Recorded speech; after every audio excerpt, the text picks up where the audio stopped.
o'clock, so we will commence. Welcome to Planning Committee on Tuesday, November the 5th. We have searched all of the underground areas and there has been no radical politicians. They're all sitting with us. So we will begin. I'll do a little bit of housekeeping by introducing our officers. We have on my right Mr. Oliver Bolter. He's the Strategic Manager for Planning and Infrastructure. Also on my right, we have Mr. Russell Chick. He is the Planning Development Manager. We have Stuart van Cullenberg, also right on my far right. He's our Principal Planning Officer, and Mr. Neil Troughton, our Highways Representative. On my left is Mr. Ben Gard, our Legal Advisor, and Miss Mary Bartlett is our Committee Clerk. And I see that Councillor Paul Fuller, Cabinet Member for Planning, Coastal Protection and Flooding, is also joining us, so thank you. There are no planned fire drills during this meeting, so if you hear the fire alarm sound, please treat it as a real emergency and evacuate the building via the nearest safe escape route. The nearest escape route is via the signposted set of stairs to your left as you leave the council chamber or public gallery. Exit via the door at the back of the building, walk across the inner car park around the building to the evacuation point, which is the pavement opposite the police station. Lifts can't be used in the event of an emergency, and please do not re-enter the building until you're advised it's safe to do so by a council member of staff. If I could ask if everybody checks, if not already, that their mobile phones are switched off or to mute. And to remind all speakers, if you could please use the microphones. It's the silver button to the right if you're in the public gallery and asking a question. If I could ask that no food is consumed except for medical needs. Members and colleagues will be aware that they cannot leave the council chamber during the presentation or the debate on an application, and if you do leave, sadly, you will not be able to vote. Members of the public, if I could remind you, and indeed those watching virtually, you're here just to observe the process and cannot be permitted to speak unless you have registered to do so already. Quickly run through the lighting system. So when you're asked to speak, the green light will display as it is at the moment. Then the amber light will flash when you have a few seconds remaining. And then when the red light displays, such as there, I will stop you talking to make sure everybody receives a fair hearing. So we move on then to the agenda. Apologies and changes of membership. We've had apologies from Councillors Bacon, Julie Jones-Evans and Andre. I don't think there are any other changes. We move then to the minutes to confirm these are a true record, or are there any addendums or changes? No proposals, in which case I would move that we accept those. All in favour? Carried. Thank you. I will just sign those.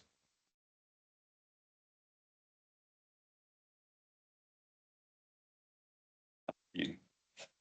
Declarations of interest. Yes, Councillor Fuller. Thank you very much, Chairman. Just declaring an interest in that so far as my partner has raised an objection to the first item on the agenda, which is Camp Road. Thank you.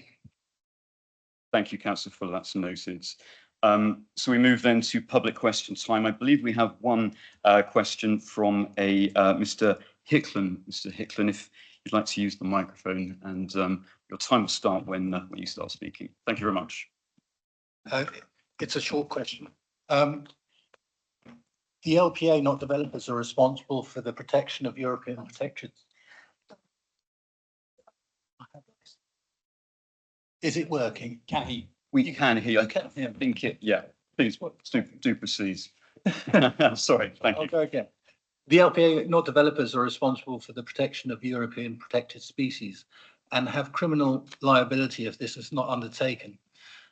Are you aware of that, and that it is your responsibility to ensure that all reports on ecology are present with an application for an application to be complete? Thank you. Very concise. I'll defer to Mr. Chick. Would you be able to? I appreciate this is something that you haven't seen before this meeting, so if you're able to, that'd be useful. If not, we will get you a written representation. But Mr. Chick. Yes, thank you. So yes, in relation to international designations for ecology, the Planning Authority is the competent authority for the purposes of the habitat regulations. As competent authority, we're well aware of the requirements of the habitat regulations and indeed the environmental impact assessment regulations.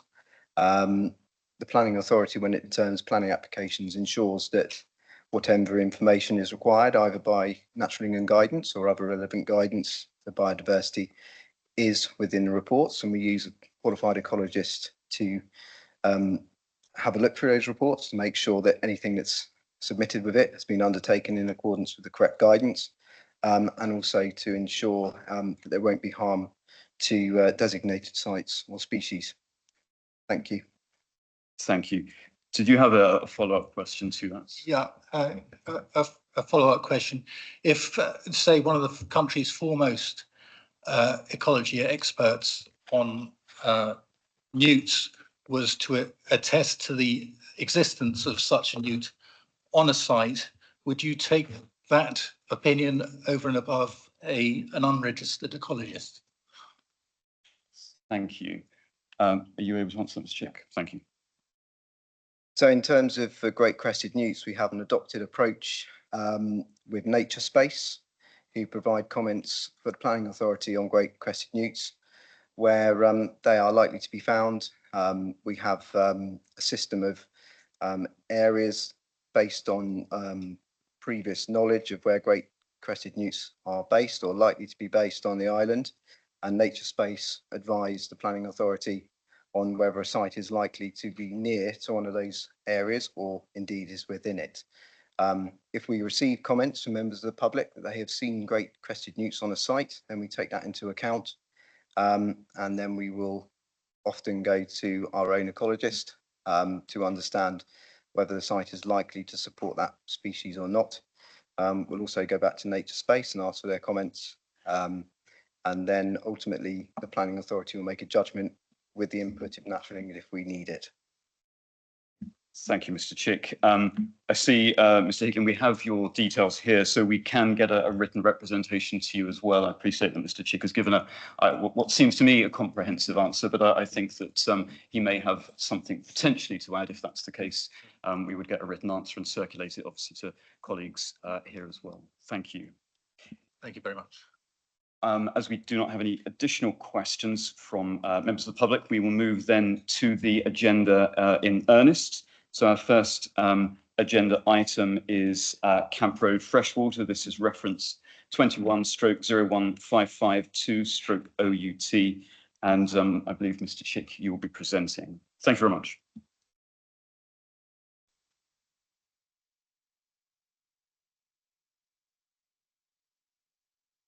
There we go, you can probably hear me now. Good evening. So the planning application is an outline planning application for housing. And the application site is located in Camp Road in Freshwater. So I will just bring up, sorry.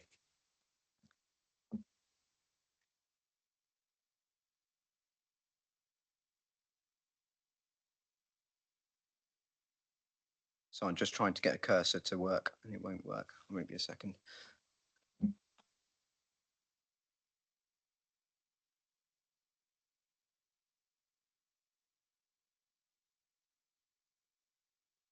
There we are. So the application site is the site outlined in red on the left-hand side of this slide. Just for reference, purely for reference, Afton Road is located to the west of the application site. That's the main road that brings you into the eastern side of Freshwater.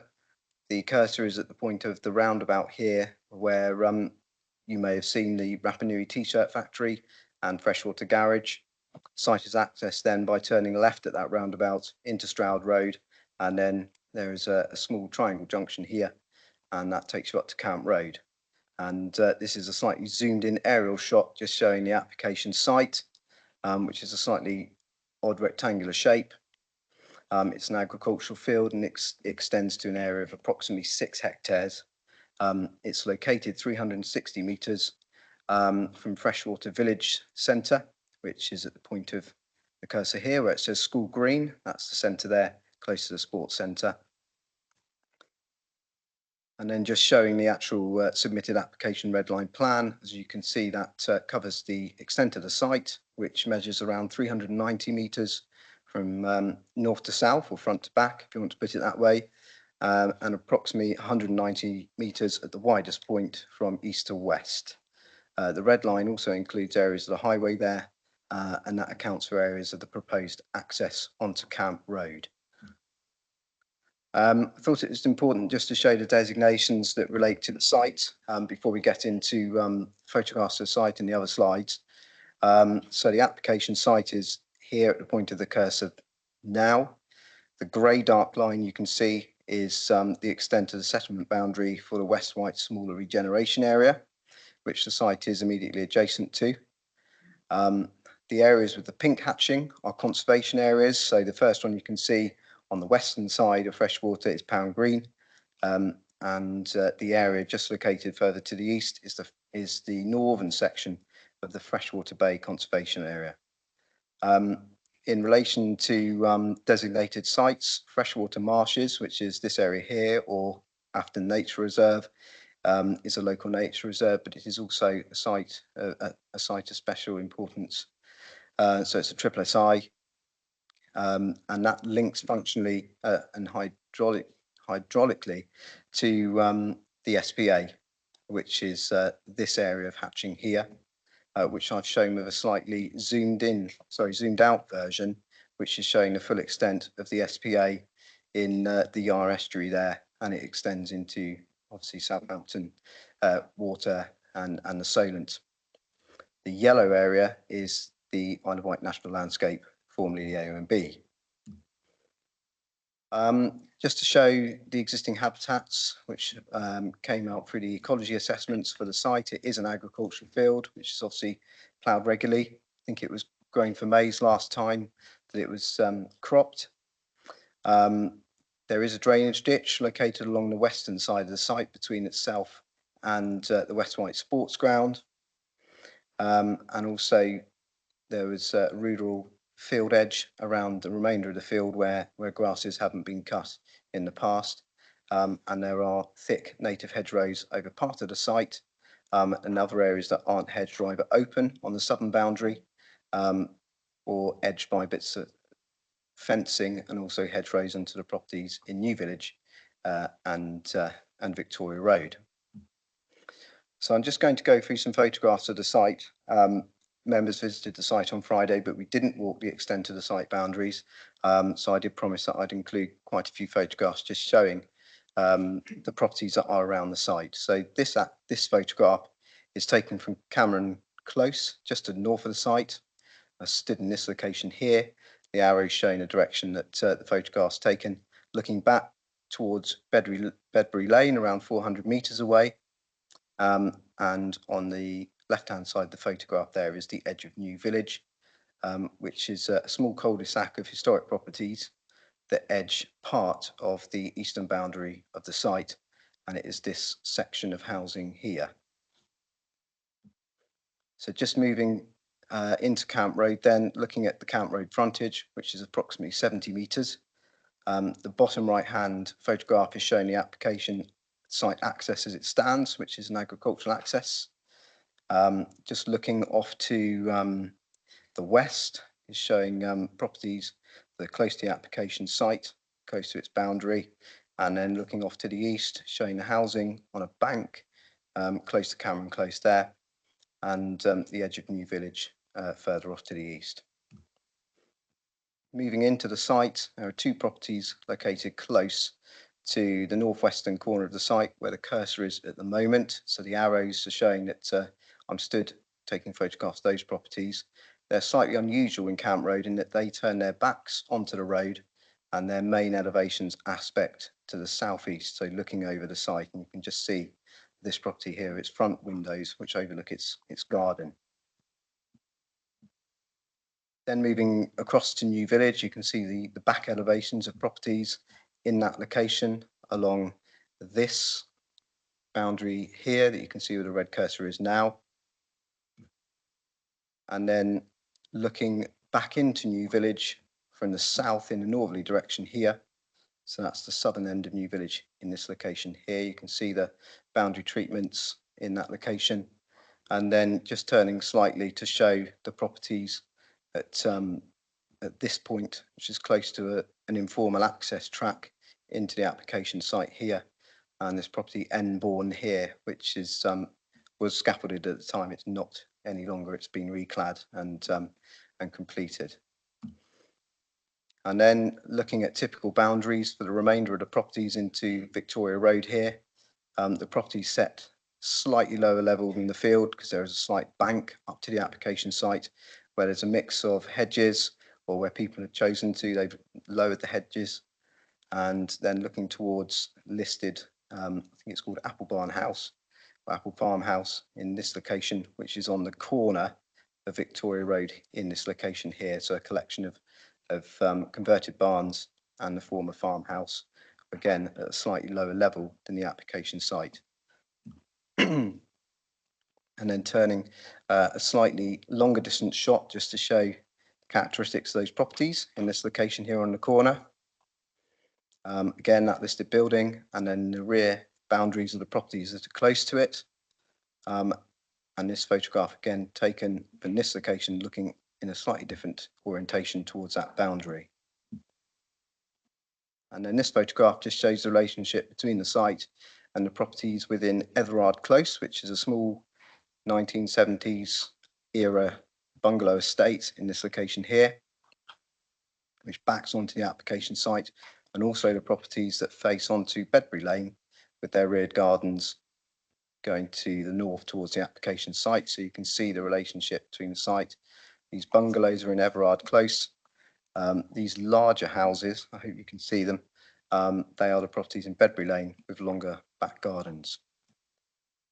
And then the remainder of the boundaries of the site are on to West White Sports Club, West White Football Club. Its main pitch is at the southern end of the site. It's then split by the car park and the clubhouse, and there's a training pitch off to the north, which is also used for youth football matches. And then just a couple of photographs to show that the site slightly slopes. So its high point is at the point of the cursor now, and then it slopes gradually down towards its western ditch in this location here. And then I thought it might be useful to take a photograph from Tennyson Down. So this is just taken from Tennyson Down looking towards the application site, which is approximately here. These trees are those that align Bedbury Lane. So that's the lane that takes you from Freshwater Bay up towards Farringford. So moving into the actual proposals, as I said earlier, the proposals are purely outline. There's no detailed matters at this stage. They are reserved for later consideration if outline permission was granted. So the plans that are in front of you now are purely indicative. So these show how the site could be laid out to achieve the number of houses that are proposed. So it's up to 127 houses. And the proposed access from Camp Road into a number of linked estate roads and small cul-de-sacs with the properties aligned around those roads. And then the plan on the right-hand side is just showing how the site could be landscaped with landscape buffers on the edges, proposed street trees, and areas of open spaces there shown in green. And there's some indicative plans showing indicative designs. These are purely indicative, and as the officer report says, officers wouldn't support this design approach for the site. We don't think it's appropriate. Firstly, we don't think that potentially 3 or 2.5 story height houses would be suitable in this location. We also don't support the design approach, which we think is rather bland. But obviously, as design is not up for consideration at this stage, it's not a matter to be considered through the outline. And then these are just some indicative street scenes that have been submitted with the application to show how street scenes could potentially be laid out. What we do have is some more detailed plans showing the proposed site access. So this would be a simple junction onto Camp Road. Island Roads have advised us that this junction would meet design standards. The road is a 30-mile-an-hour limit, so it requires 43-metre visibility displays in either direction. And we are informed that this access would meet those requirements. It would include 2-metre wide pavements and informal crossing points from the site into Camp Road, and also informal crossing points to be installed on either radii of the access into Cameron Close. In addition, as you have noted in the officer report, there are proposals to upgrade the junction. That's the junction between Stroud Road Camp Road and Victoria Road. So just to remind you here, an aerial photograph showing the northern part of the application site, just travel slightly east, and that is the triangle junction between the three roads. And a photograph just showing how it currently looks as of today. And the proposals are to slightly change the arrangement of the triangle of grass, to add some painted lines into the road, and that is to highlight to drivers not to cross the exit areas when turning into Camp Road, but also to install pavement on this radii of the junction with informal crossing points in Camp Road. So, Chairman, the application is recommended for refusal due to insufficient information relating to bats, which are protected species, and also due to significant harm to international designated sites. Thank you. Thank you, Mr. Chick. We turn now then to the public speaking elements of this application. So first to speak is Mr. Edward Nicholson. Mr. Nicholson, you have 2 minutes, which will commence when you start speaking. Thank you. Is that working? Yes. Good afternoon. I'm speaking on behalf of the CPRE in the Isle of Wight. We are against this proposal and underlying that view are the following points. Firstly, the development is on a greenfield site and would remove grade 2 agricultural land, which is deemed to be the best and most versatile farmland. Secondly, the development is not in keeping with the built characteristics of the area and would do nothing to enhance the characteristics of the area. Thirdly, the ecological reports are incomplete and not up to date. Fourthly, the local public infrastructure, that's doctors, surgeries, dentists, etc., to support such an increase in households is inadequate. And while a contribution is to be made to compensate for this, as proposed, this will be woefully inadequate and will just be another sticking plaster on an already overloaded system. Lastly, and most importantly, the surface water drainage and runoff could be very environmentally damaging in an environmentally sensitive area of the island, where there are designated conservation and protection areas in close proximity, both marine and land-based. Water runoff will be an increasing problem going forwards. Witness the flooding of last winter on the island and what is happening in Europe at present. This is not a one-off, but sadly will be a regular occurrence. We therefore must take this as a serious problem. Thank you very much. For these reasons, the CPRE believes the approval should be denied. Thank you, Mr. Nicholson. We turn now to Ms. Leslie Player. Ms. Player, you have 2 minutes. Thank you. Good afternoon. My name is Leslie Player and I'm a resident of Camp Road. This development will add an extra 594 vehicle movements a day. In a town with modern roads, that might be possible, but with our rural country lanes, it increases the risk of conflict with other road users. Camp Road and the other 3 roads that surround the development form a triangle. 68% of the triangle has no pavement. 8% is single lane and a further 29% is single lane due to on-street parking. This makes it especially hazardous for pedestrians, cyclists, mobility scooters and horses. You can see parents with pushchairs, children alighting from school buses, taking refuge in gardens and driveways while cars speed past. This situation is compounded by high numbers of visitors unfamiliar with the challenges of driving on rural lanes.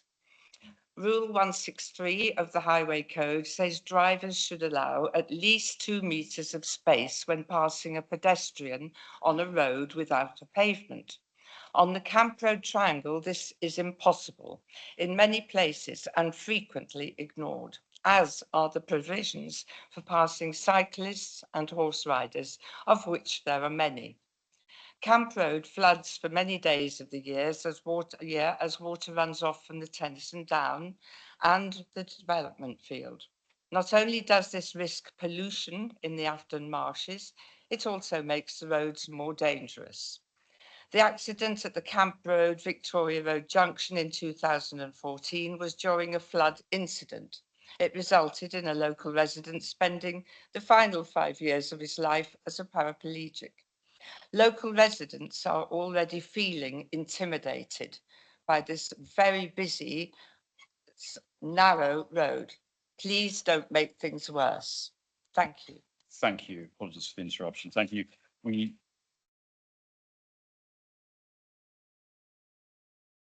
I appreciate the strength of feeling in all of these sorts of matters. If I could though ask for the gallery to just watch and rather not participate, but thank you. We turn now to Ms. Hannah Bartlett. Ms. Bartlett, you have 2 minutes. Thank you. My name is Hannah Bartlett and I'm a maths teacher in Newport. The planning officer has rightly highlighted the inadequacy of the BAT report. In fact, a previous survey in 2019 recorded a significant number of Barbastelle bats. Our Isle of Wight is a hotspot for this critically endangered species. An absence of a valid report is in itself sufficient reason to reject this application. Further to this, the ecology reports that have been submitted do not comply with the statutory requirement. The author that is noted is only a qualifying member. Effectively, they're a trainee of the CIEM governing body. A qualifying member is stated as being someone who is typically in the early stages of their career, learning and supervised by more experienced professionals. No such required supervision or counter-signature has been recorded. This makes these reports invalid. Planning rules and guidance ensure consistency. They also provide essential protection for biodiversity, which this council is committed to by policy. The planning officer's comments regarding biodiversity net gain fail to mention that the NPPF policy in force at the time of validation required no net loss. This can only be verified using an industry accepted metric, and yet no effort has been made to demonstrate this. Yet another serious omission in this application. Finally, I also echo the planning officer's concerns of the significant harm posed to multiple protected sites, including the SSSI Nature Reserve at Afton Marsh. He also rightly notes the failure of this application to meet habitat regulations. His remarks amplify the concerns expressed by Natural England, and that the reports in this application contain significant and insufficient and inadequate information, and they hence put these protected habitats at risk. I trust that this planning committee will uphold the Isle of Wight's policy on commitment to its biodiversity and respect the significant concerns of Natural England by rejecting this application. Thank you, Ms. Bartlett.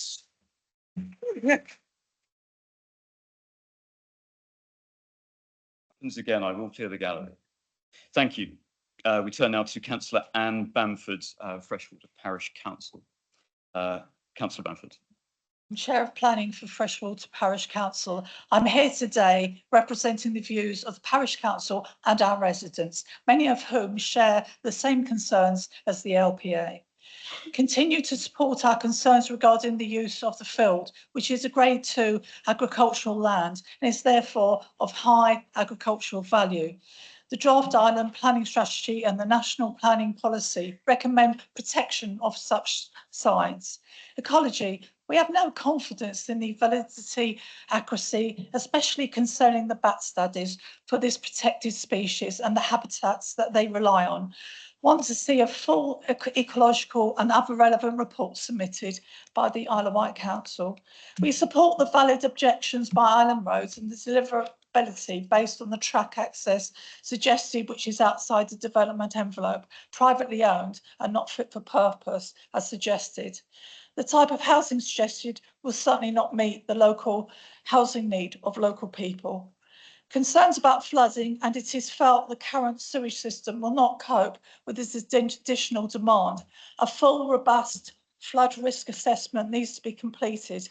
Currently, during heavy rainfall, the levels of water from the edge of the field onto Camp Road, affecting the junction on Stroud and Victoria Road and the entrance to Jubilee Close, making it difficult for pedestrians and drivers to navigate. concerns about pollution to the SSSI site known as Freshwater Marsh, and it's an unacceptable risk to these protected habitats. Overdevelopment of the site are not in keeping with the village and freshwater neighbourhood plan.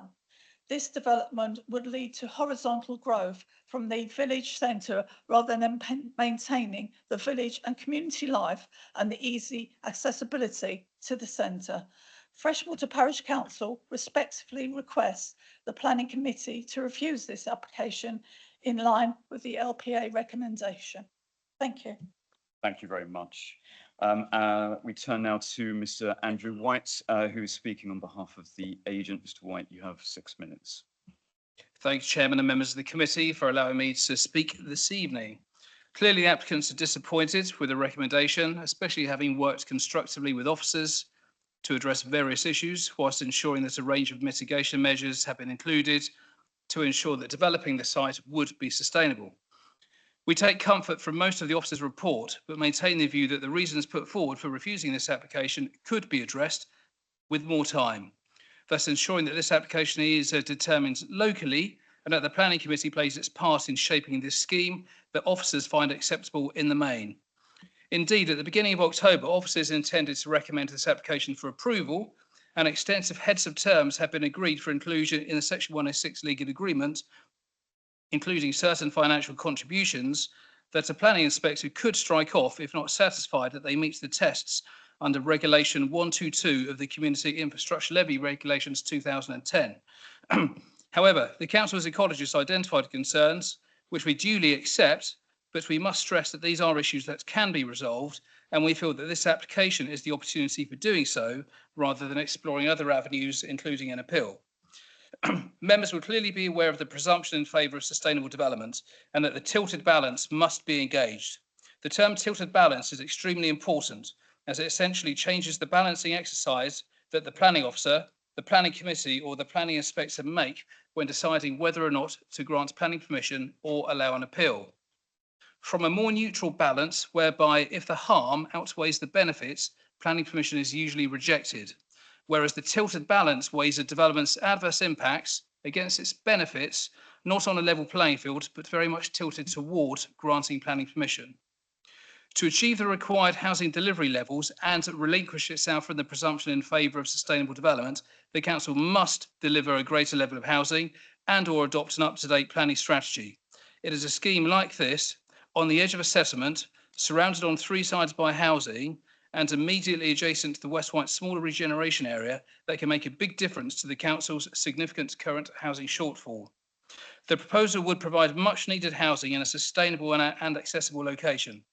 The village centre is within 750 metres of the site on foot and contains a significant range of the facilities required for everyday living, including a health centre, 2 pharmacies, 2 dental surgeries, a sports and community centre and various shops and cafes.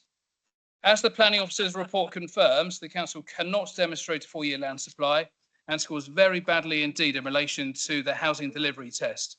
In the last 7 years, the island's housing requirement was 3,977 homes, but only 2,620 have been delivered, an average of 374 per annum.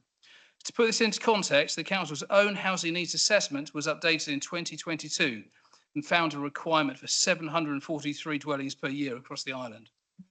Significantly, this application would provide 127 new homes, of which 44 would be affordable. The majority of those would be social rented. The applicants have also agreed that the development would make a significant financial contribution towards supporting local healthcare provision at £598 per dwelling as per the Council's guidance, sustainable transport at £50,000 and the West White Community Sports Centre at £90,000. Thus, when recognising the presumption in favour of sustainable development, the provision of a mixed housing scheme, including making significant financial contributions towards enhancing health and community infrastructure, provides substantial benefits that must be afforded considerable weight on the scales of balance.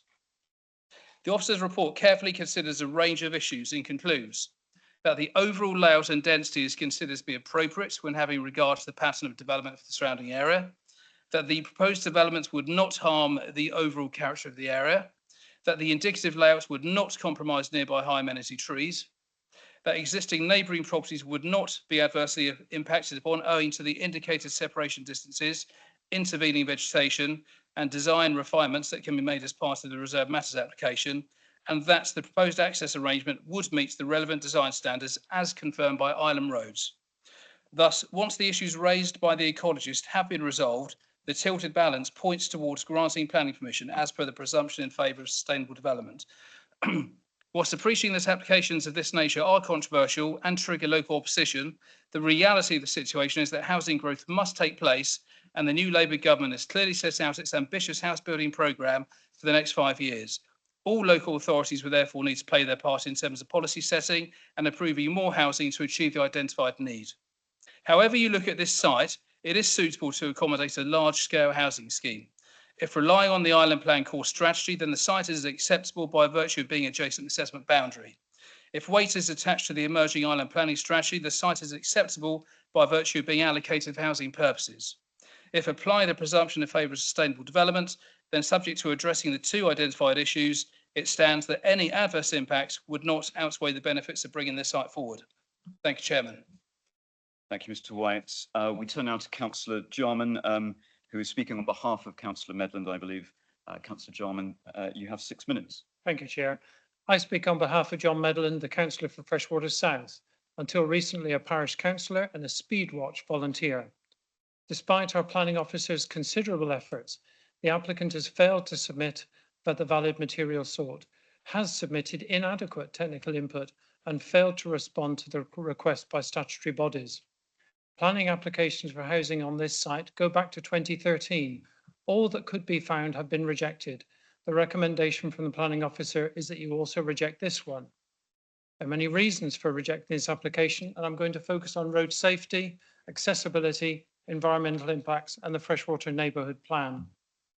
The local people are greatly concerned about the speed of traffic combined with dangerous roads.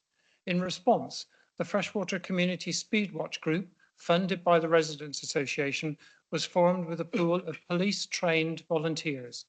In its first 2.5 years, the group conducted 234 monitoring sessions and recorded 1,736 speeders, doing 10% plus 2 of that signed. Speed has a huge impact on injuries. The road safety charity BRAKE reports that a pedestrian hit at 30 miles an hour has a 1 in 5 chance of being killed. This raises to 1 in 3 if they are hit at 35 miles an hour. The highest speed recorded so far in Freshwater by the group is 70 miles per hour. Visibility at the entrance to the development is restricted. To the east, you can see drivers inching blindly out of New Village. To the west, a precluding house obscures the view. The Camp and Victoria Road junction is perceived as highly dangerous. Many residents don't cross the road to use the pavement because of this. Instead, they walk along the non-pavement side. You have heard earlier the limited road safety information provided by the applicant covering only the last few years, and yet, even that does not overcome the near misses of pedestrians, forcing of cyclists onto the verge, or the frequent scares reported by local horse riders. Likewise, it does not cover the local children dissuaded from using this route to go to school or to walk or ride along the route. This proposed development would greatly increase all of the above deterrents to pedestrian and cycling use, particularly amongst the young.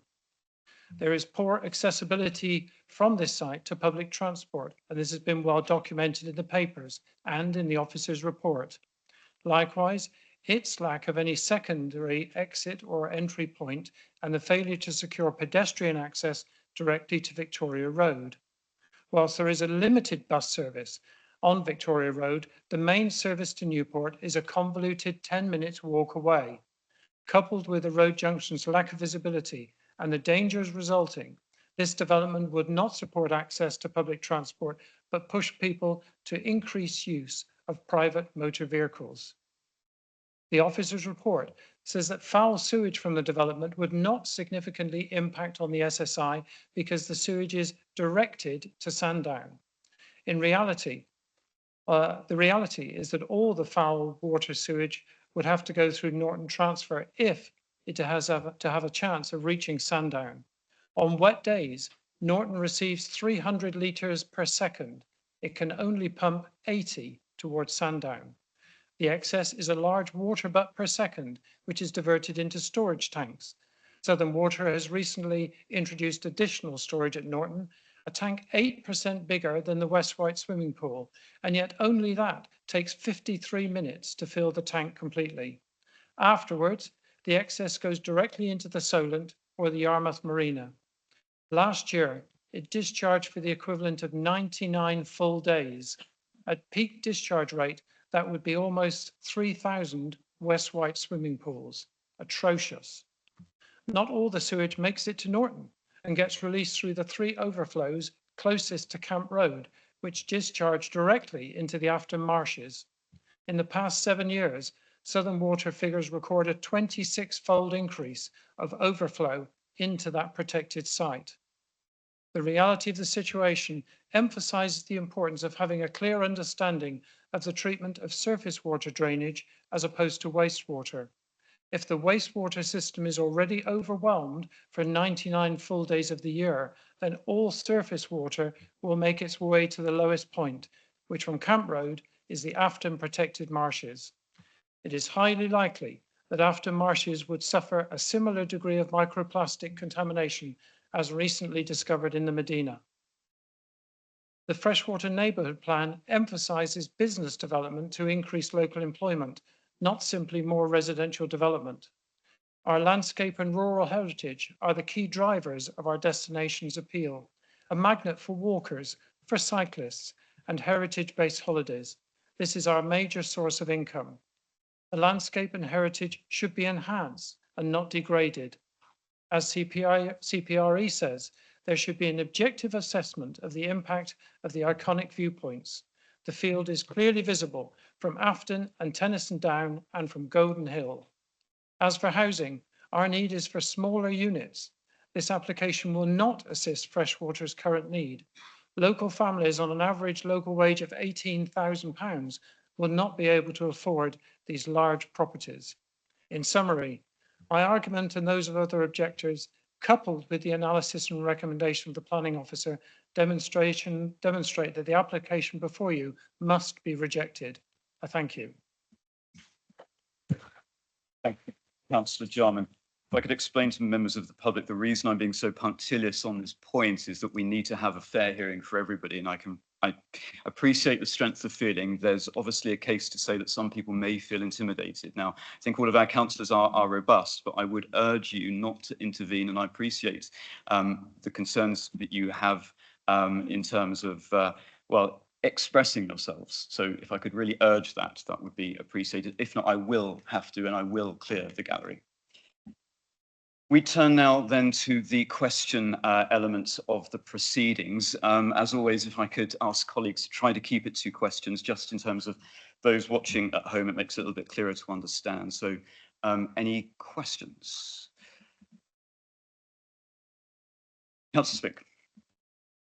I have a few questions, which I shall try and keep as brief as possible. The first question really arises out of the applicant's speech just now, that planning committee should give more time for the applicant to answer the questions raised in the officer's recommendation.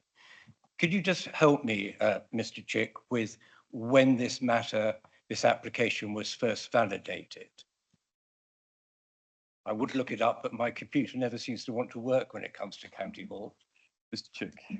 Thank you. Yes, it was submitted and validated in August 2021.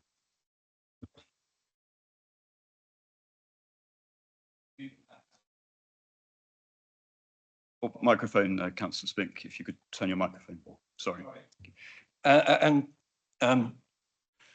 August 21, and as I understand it, there's been a number of re-advertisements which has resulted in a number of further consultation periods at the request of the applicant, who had changed various matters. Is that correct? Mr. Chick. Yes, we've had 4 public consultations. The other matter that the applicant stated was that we should approach this matter, as I understand it today, on the basis of the principle in favour of sustainable development. In actual fact, the principle, or the presumed principle in favour of sustainable development does not apply in this case, because if you cannot rule out harm to protected sites, then the NPPF paragraph 11 specifically states that the presumption in favour doesn't apply, and that includes the tilted balance. Do you agree with that?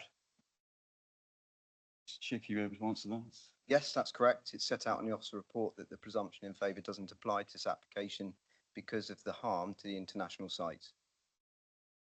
And further, if I may, you've recommended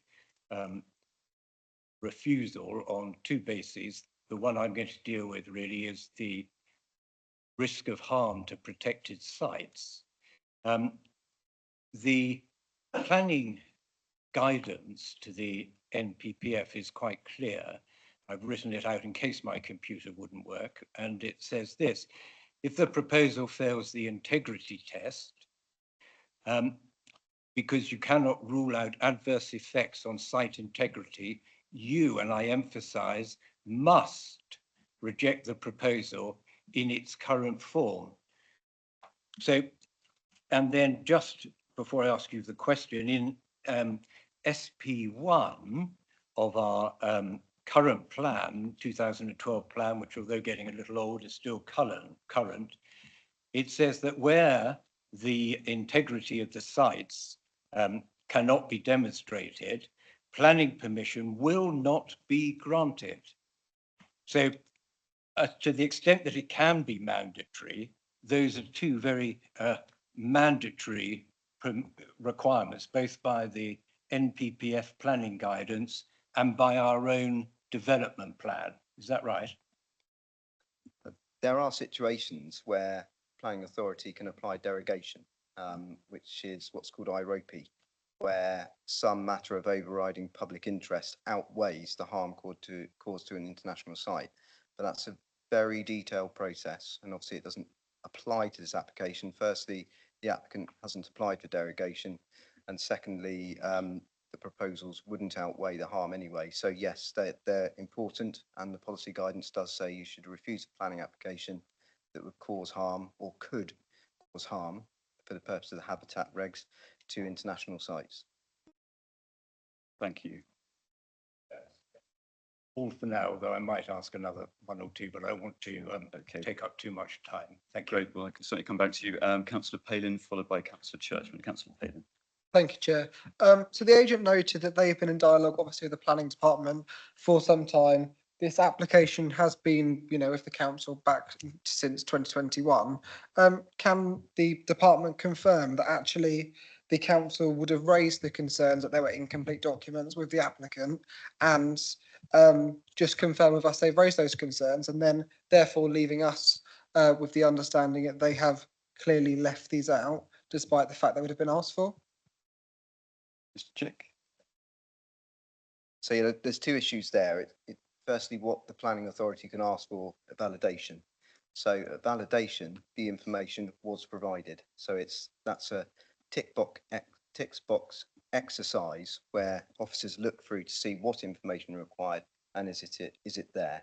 At the moment, our validation requirements don't require any kind of sort of sense checking of those documents. It is, are they there? So when the application was submitted, yes, the information was there, but consistently through the course of the application, Natchering and the Planning Authority have raised concerns about the information that's actually in the documents, and they have resulted in objections to Natchering and obviously stemmed in the report that we have today.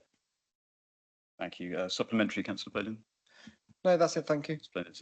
Councillor Churchman, followed by Councillor Quirk. Councillor Churchman.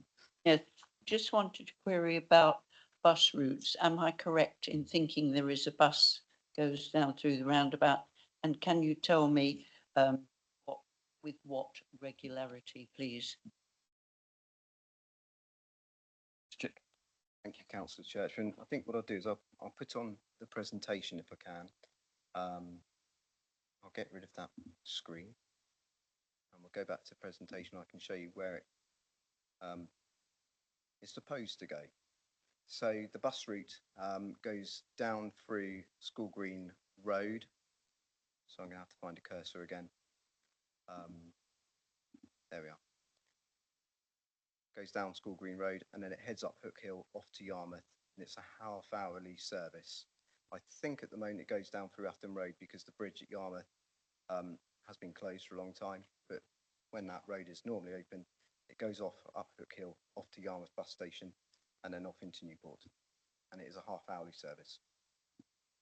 Thank you. Supplementary. Yes, regularity, have we any idea? Sorry, yes, it is a half-hourly service, and I think in the tourism periods when the Island Breezer or the open top buses run, it's even more regular than that. But the normal service is half an hour. Because my problem is we're talking about a minimum of 250 cars, and that's at only 2 cars per house. And we all know that anyway, that could be 3 per house, but thank you.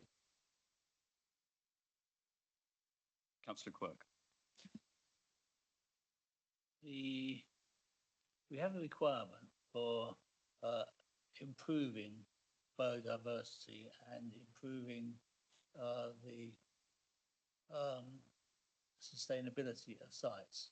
Now, I apologise because my eyesight's not too good and I don't find everything quite as easily as I should, but I see a lot of negatives about not delivering on the existing sustainability of the site, and very little in terms of how, other than some planting, which is sort of very generic, as to how the biodiversity of the site is likely to be improved.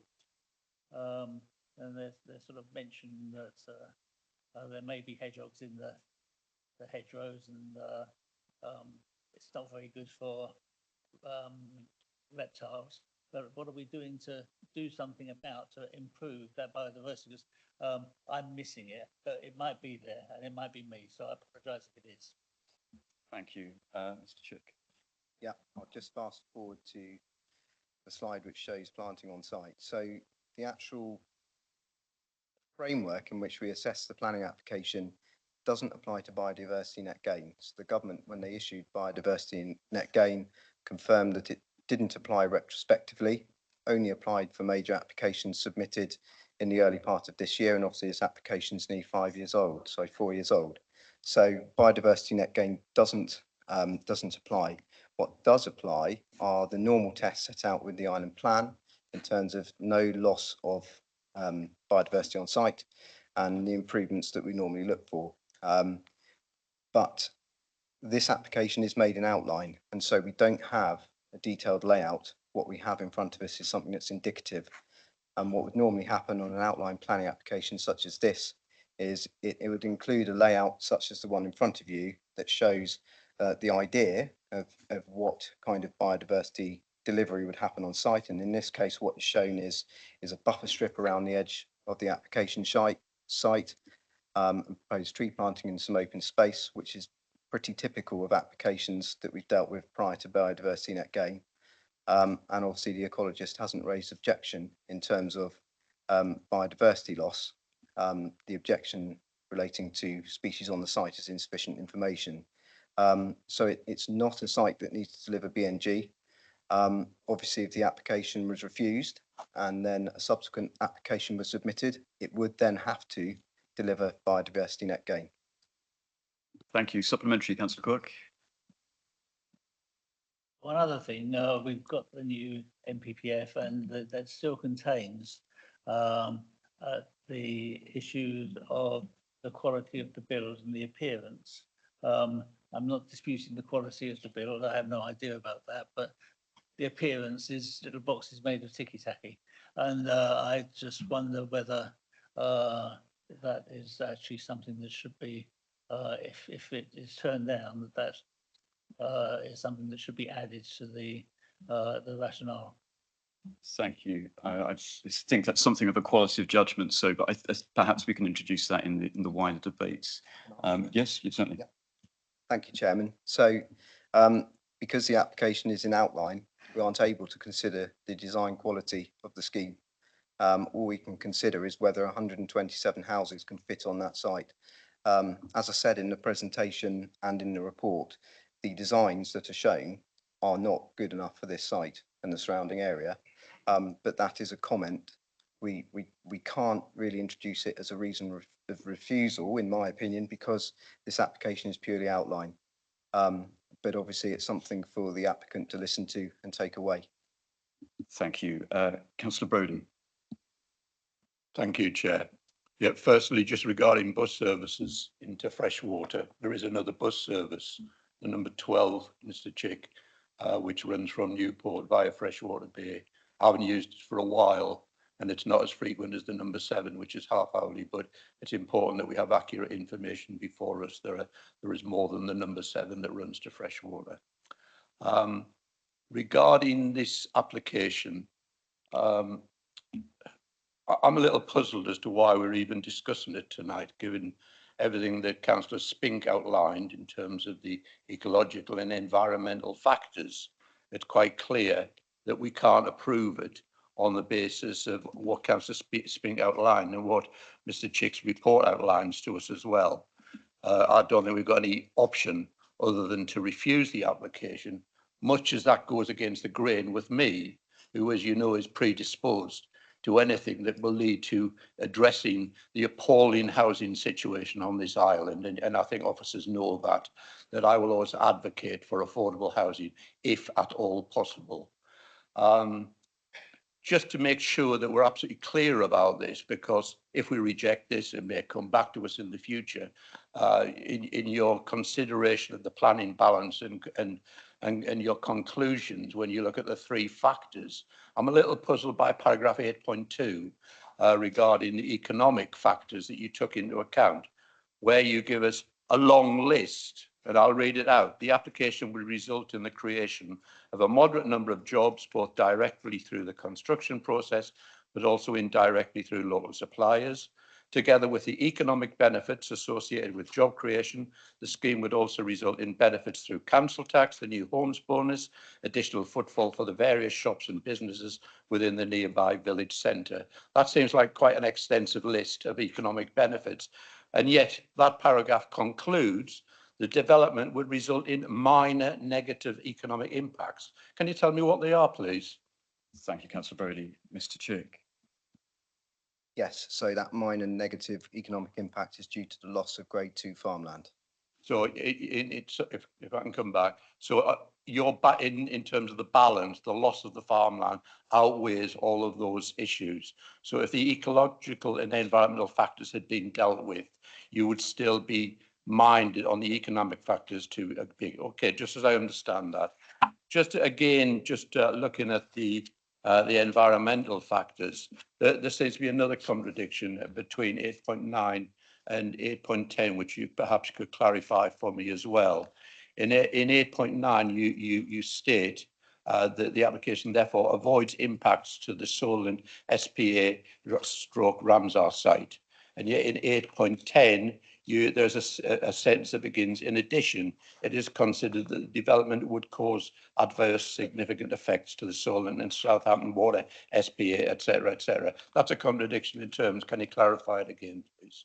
Thank you, Councillor Brodie. Mr. Chick. Yes, I apologise. It should probably have been a bit clearer, but paragraph 8.9 is simply dealing with wastewater from the development, so foul sewage. That would be directed to Sandown, and therefore on that particular issue, there wouldn't be harm to the SPA because the scheme complies with the Planning Authority's position statement on nitrates. Paragraph 8.10 is then considering the impact of surface water drainage on those designations. When that surface water enters into the ditch, travels its way through to Afton Marsh, and then any potential contaminants that have an impact on the habitat in that location. Thank you. Supplementary. Yeah. Final question. I mean, it's a general question, you probably won't answer it, but if the environmental issues were to be addressed by the applicant in the future, and the related social issues in the future, are you saying that you would still be recommending refusal of this application on the basis of the loss of the farmland? Thank you. Mr. Chick. I think that's one of those issues we'd have to reserve for later judgment.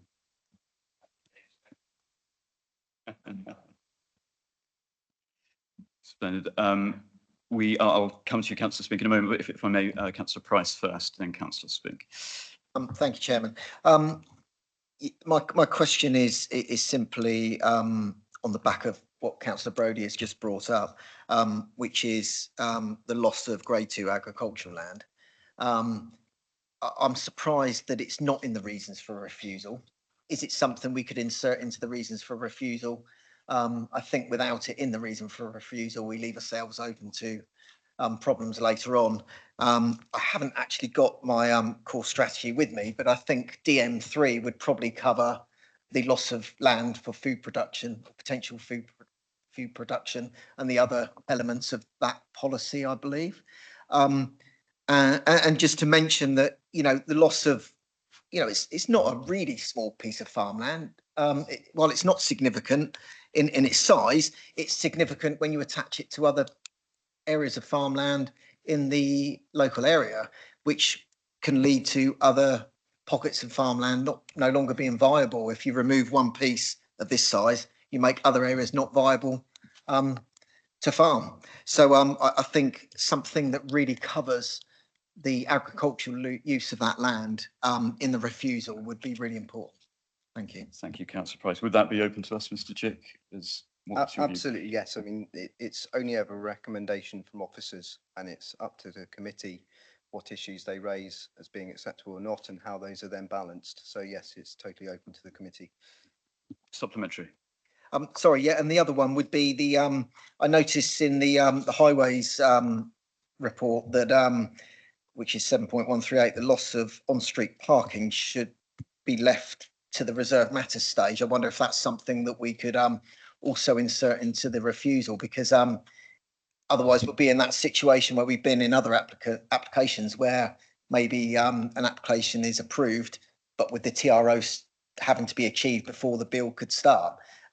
Surely that's something we want to address now. Camp Road is clearly not capable of carrying the amount of traffic from, we're only talking about one end at the moment, aren't we? But of course, if you lived there, you would come in potentially either end or be leaving either end of Camp Road.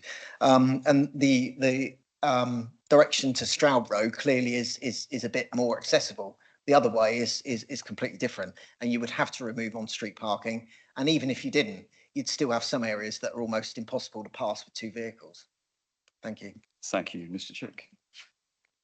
Yes, so I think I would warn caution on objecting to the scheme on the basis of highway issues, because it is one of those areas that often inspectors will say it's not an issue of judgment, it's an issue of professional opinion.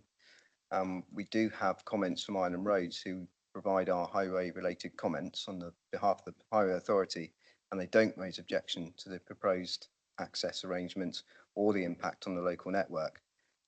Obviously, it's always open to planning committee to raise concerns on certain issues, but my professional advice to you would be that in the absence of an objection from the Highway Authority, it would be quite a difficult element to defend and appeal on. Thank you. Supplementary, Councillor Price, given that comment? No. Councillor Spink. Thank you, Chair. It's actually 7.138 that I'd like to refer you to as well, please, Mr. Chick. The other thing, though, that Island Roads have specified, that it would be necessary to secure a TRO, traffic regulation order, for double yellow lines. Now, double yellow lines, the Cabinet of this council has relatively recently ruled should not be imposed in order to make development development acceptable or safe. It has to be a pre-existing condition. Now, there's no pre-existing condition, so it follows, it seems to me, that without a traffic regulation order, which will not be granted because it would be contrary to council policy.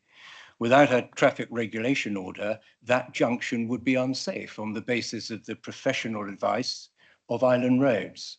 So that could certainly, in my submission, could it not, be a condition for refusal, that we cannot grant the TRO that is necessary, or our council can't, and we shouldn't pass a condition which is unenforceable or won't be granted, can't be pursued, because we can't get the TRO.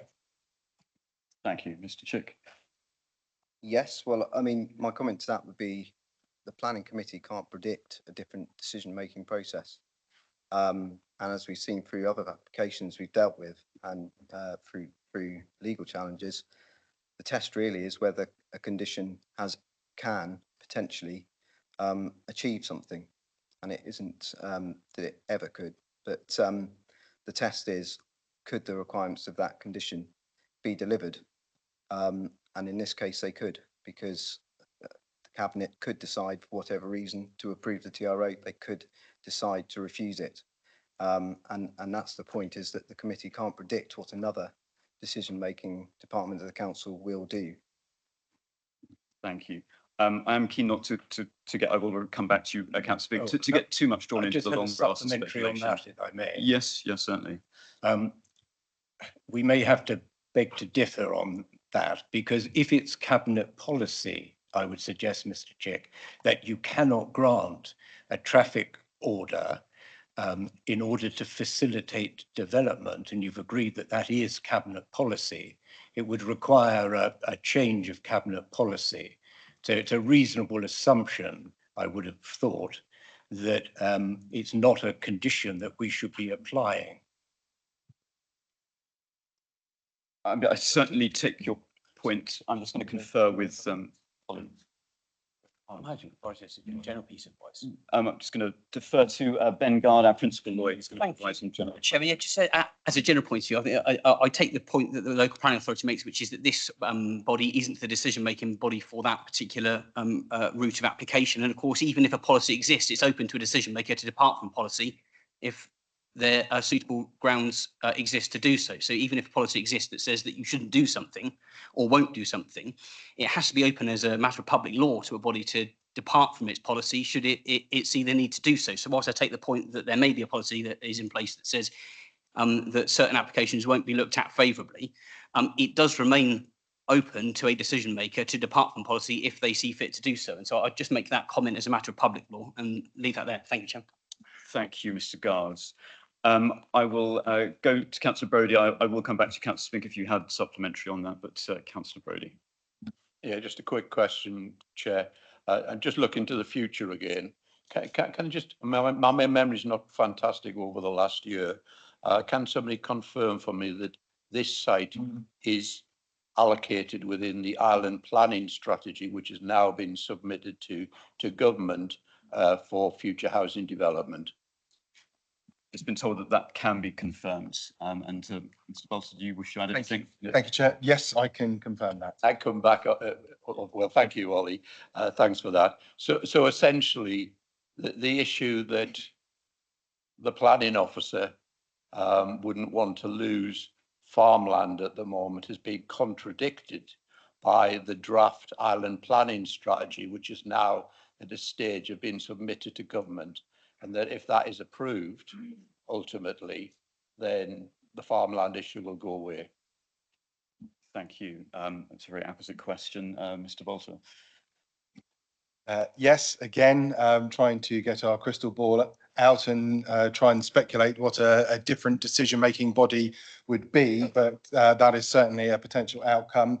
As we established, the site is proposed as an allocation in the draft island planning strategy that has now been submitted to the planning inspectorate.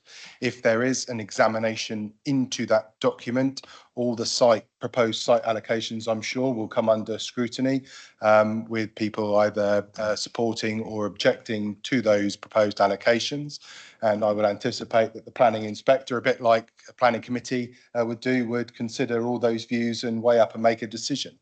It is, I think, entirely feasible that a planning committee, or indeed officers, come to one conclusion, planning committee come to a different conclusion, and again a planning inspector considering the island planning strategy comes to a different conclusion again.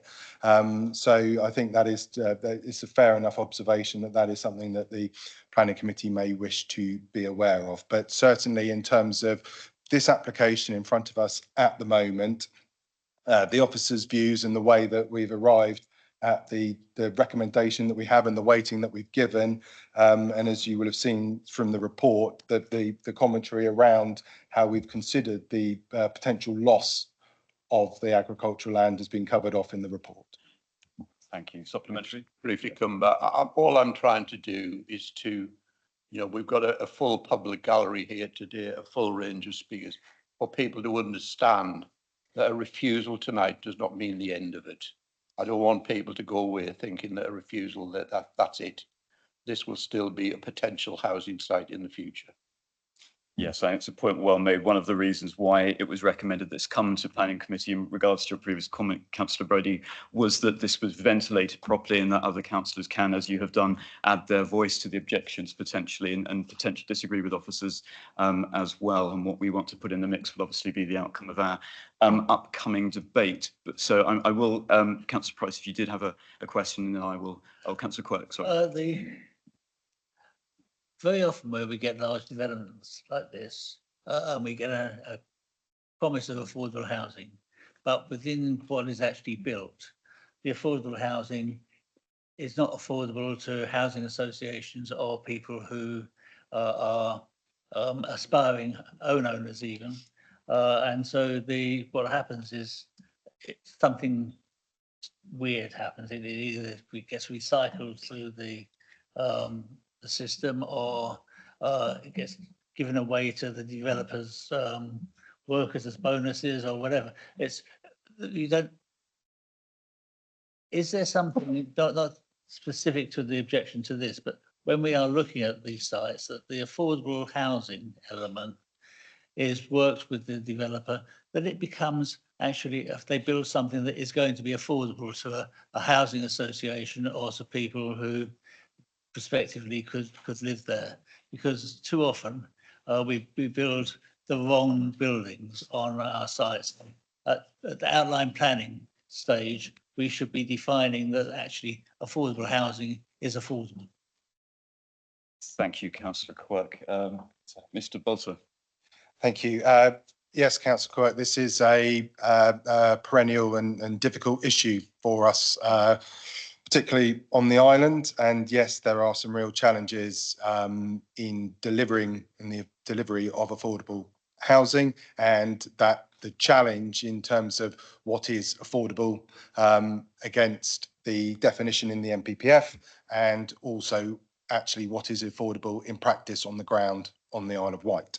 I'm sure councillors will be aware that through the draft island planning strategy, there are proposed policies that would take or build into policy a deeper discounting than the current discounting that is applied, which is the minimal amount that meets the NPPF definition of affordable housing. So this is an issue that officers and everyone are aware of, and we are looking to address it through our hopefully new set of planning policy tools should the IPS go through the examination process and be adopted with the policy as proposed. Thank you, Mr. Bolter. I'm keen to move things on to the debate part of this agenda item. So unless there are any questions, I'm looking to someone to open the debate.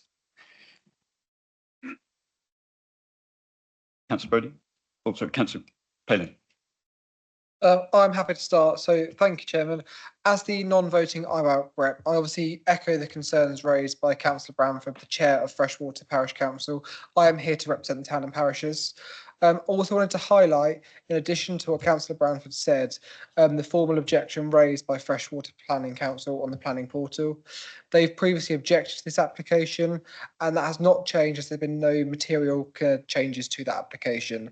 They've also raised serious concerns around environmental and the ecology report not only being incomplete but inaccurate, as well as technical notes that the parish council raised in relation to flooding risk assessments not complying, and also boreholes that was used off-site, which makes the report should be treated circumspectly.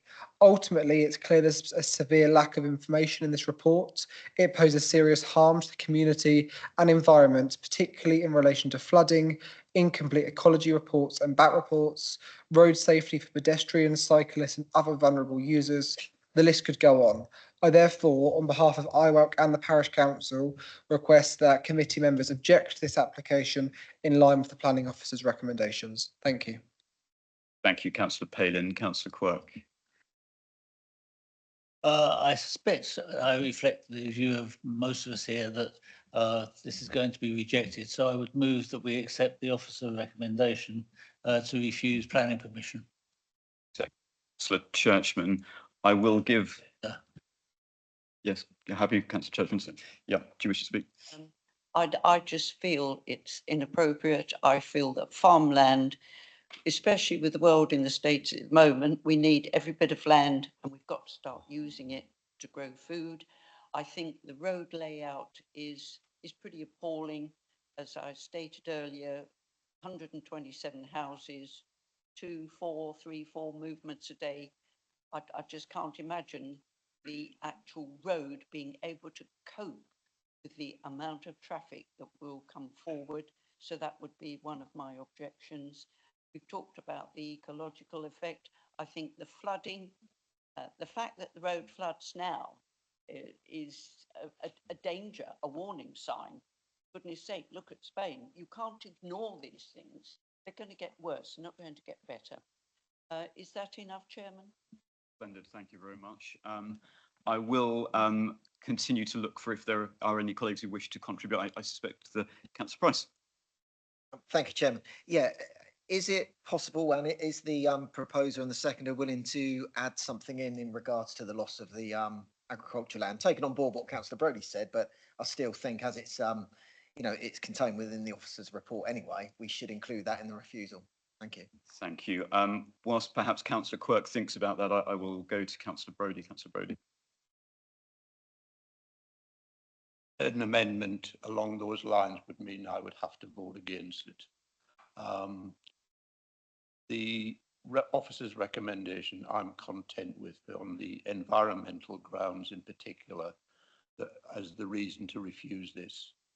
But as I still think the majority of this council don't fully understand, in this committee don't understand, is there is a housing crisis for young people on this island, for people who are earning minimum wage type earnings, etc. And until we start to accept that and recognise that, that's never going to get any better. This is a site that potentially could provide homes for people. I would rather see it entirely social housing. Yeah, that's my politics. And hopefully under this government, this new government, that's the sort of thing that would happen in the future. As it stands, there was an opportunity for affordable housing that we're going to reject tonight. I would vote for the proposal to refuse. But if Councillor Price is going to start trying to defend every single greenfield site, we're never going to do it. And I think you'll find the Secretary of State will cause problems for that. I'm afraid to say that I won't be political, but I would be full counsel to that sort of proposal by Councillor Price. Thank you, Chair. Thank you, Councillor Brodie. Councillor Quirk.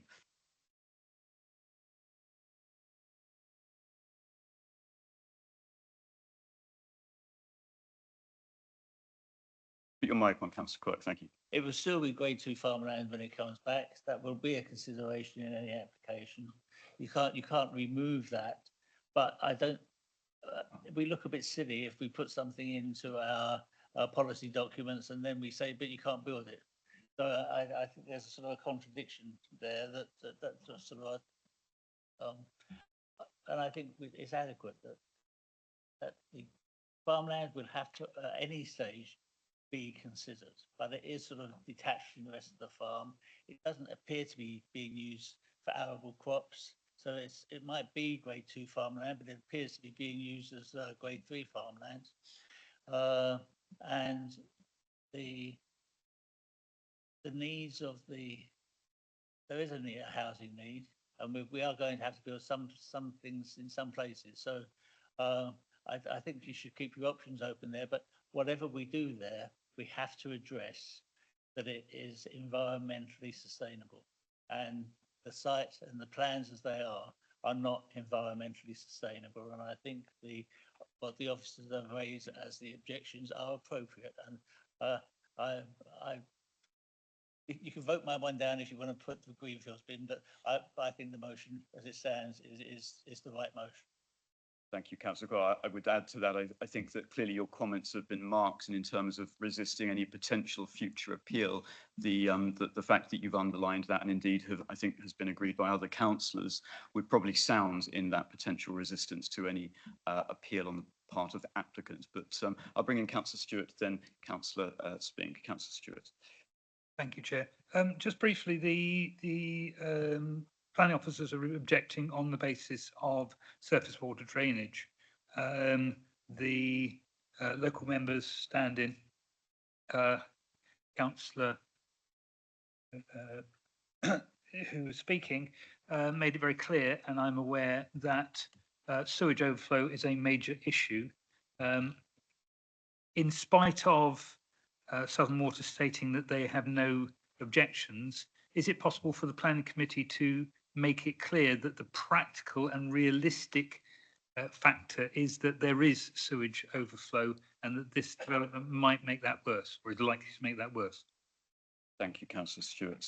Councillor Spink. Thank you, Chair. I'm going to see if Councillor Quirk would agree to a couple of further conditions.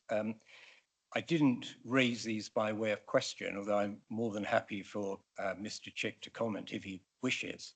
I didn't raise them because I thought I'd hogged enough time, but I'm going to just raise it very briefly now. So the crime and disorder, the police report, there does seem to be a concern that this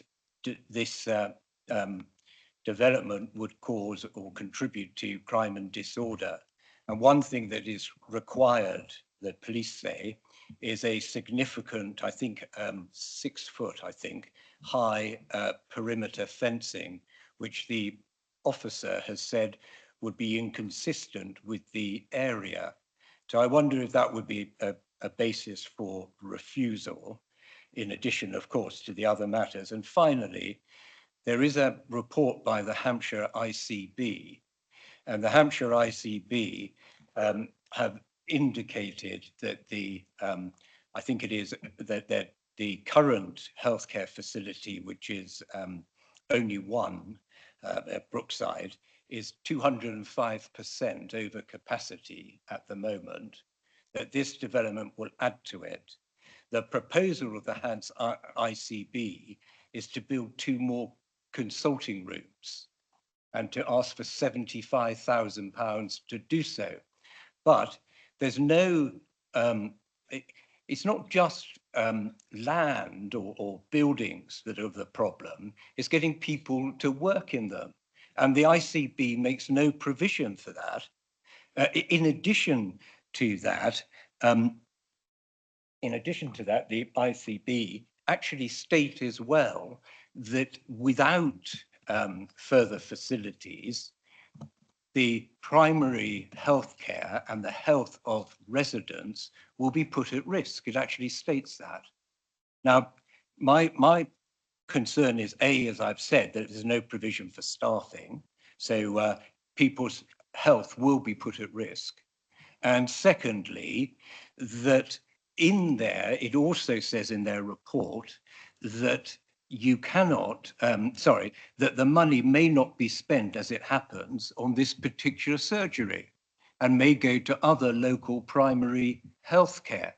Well, that would be condoning a serious risk of health to these residents of Freshwater. That can't be an acceptable position.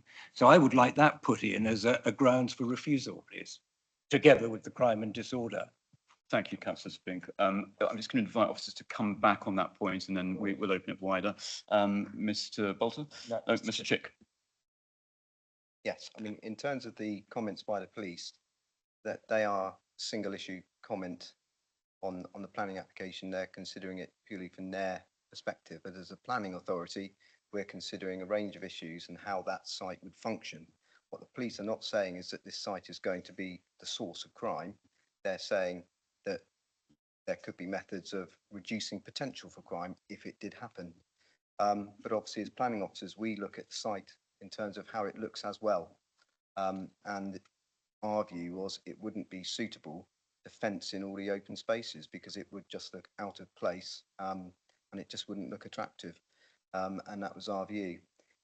In terms of the contribution towards West White surgery, the contributions are based on what the NHS and the planning authority can collect through planning contributions. Through planning contributions, we can't collect something that is paid for by tax. So the wages of doctors and nurses and all those people working in that surgery cannot be paid through a Section 106 payment. It has to be related to infrastructure. And that is why the approach of the NHS and the planning authority was devised. There clearly is an issue in terms of population and the demand that it has on surgeries. Local people have been saying it for many years. And the point of the position statement and the guidance that we have is to try and address that. And the NHS's view is that contributions and those that are of the level proposed would satisfy the demand from this development. If the application was recommended for approval, committee could say that contribution should only be used on the West White healthcare facility. That could be one of the requirements that committee could put on, but obviously the application is not recommended for approval. Hopefully that answers those issues. Thank you, Mr. Chick. Councillor Quirk. The issue about spending it on medical practice, my understanding is that if it did come to that, it is along the lines of a 106 type agreement and it's specific about what it spends on. Am I correct in that? Mr. Chick. So, practices are funded by their patient list. So if they have another 500 patients, they get funded for another 500 patients. That's the way it goes. A bit like schools, and you get funded for the number of pupils you got. Doctors get funded for the number of patients they've got. So the money comes from a different source, and you can't sort of pay them twice. So I wouldn't accept that element. And I think the issue with the sewage works is an issue across the island. We've got. It's not a particular one. I'm ambivalent as to whether we put in an extra clause about it, but I don't think that makes any difference. I think the issues on this site are specific to this site, and it's about the environmental impact of the proposals and the failings of Southern Water to invest over the years is a separate issue, I think.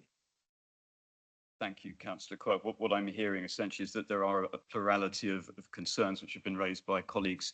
And in terms of the general balance of those, they are, I think, when taken accumulated, as it were, that they are significant. However, I think I certainly take Councillor Quirk's point in terms of the robustness of what council officers have recommended and our ability to resist any appeal. So I think what I would say, and I will ask that it is minuted specifically, is that strength of feeling, because I sort of feel that there are perhaps concerns as well which have been raised in relation to the information in the report, or perhaps more information that colleagues would have liked to have seen. And that is something that might go to those other issues. But I think clearly we have a proposal that has been put forward, it's been seconded. We can certainly go to that. I will invite Councillor Critchison and indeed any others who wish to speak before we do so. But I will certainly make sure that strength is minuted. It just feels like the accumulation is high. Councillor Critchison. It's really just to confirm that point that this site obviously has significant challenges, and we have heard lots of different opinions there, and that obviously the main reasons for refusal are very significant, and we should definitely go down that route. But there has been ample time to deliver that information, and it has been re-advertised, and this has been going on for 3 years. And the residents have been putting up with this application being re-advertised. And I think we really need to get to moving on from this application. And if it ever comes back, then deal with them. But at this point in time, it does need to get decided. Thank you. Thank you, Councillor Critchinson.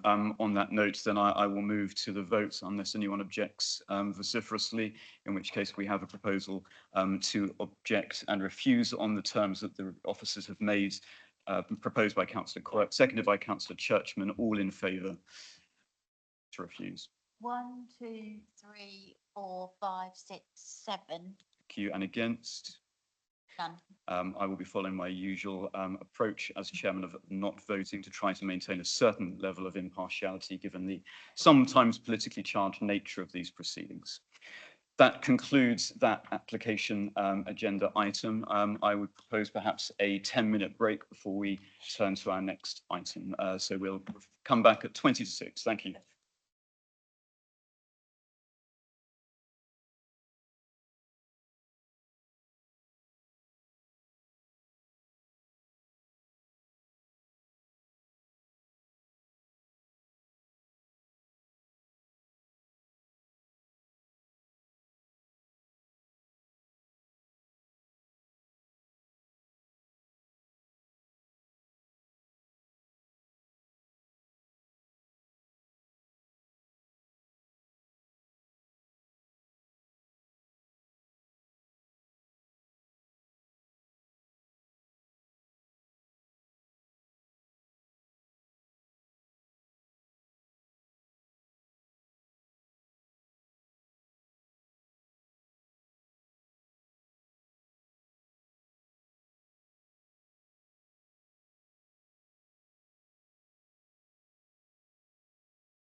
Right, it's just gone 20 to 6, so I will call us back to order for the second item on our agenda. This is Flowers Brook Steeple Road, reference number 24/01040/RVC. And I'll invite Mr. Van Kullenberg to present. Thank you. Thank you, Chairman.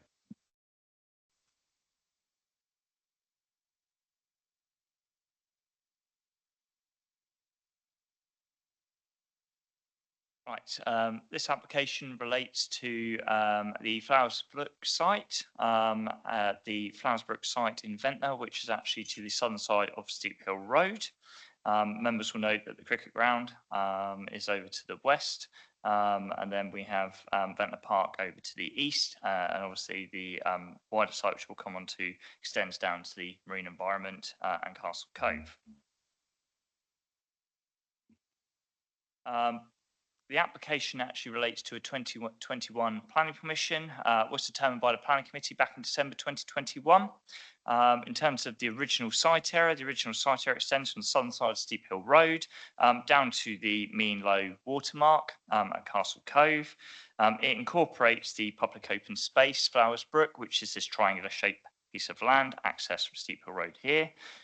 It also incorporates the Southern Water pumping station, which is here, and it also incorporates the residential property Flowers Brook and the former caravan park site, the boundary of which is kind of roughly following my cursor, and the amenity land within that, and the existing access and the area that we'll come on to in a minute for phase one is in this location here. The application does not seek to change any elements of the approved 2021 developments. I'll make that point now. The actual scheme stays the same. There is no proposed changes to the scheme itself. What the application proposes to do is to vary some of the pre-commencement planning conditions to enable a phased approach to development. It is proposed by the applicant to deliver the site in development in two phases. Phase one comprises part of the approved access modifications in this location here.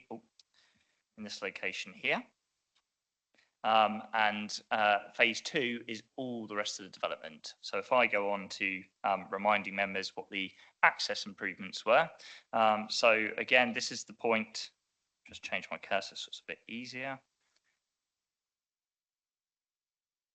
So this is the access point to Flowers Brook at the moment, and members will note that it was proposed to widen this existing access track to 5.5 metres.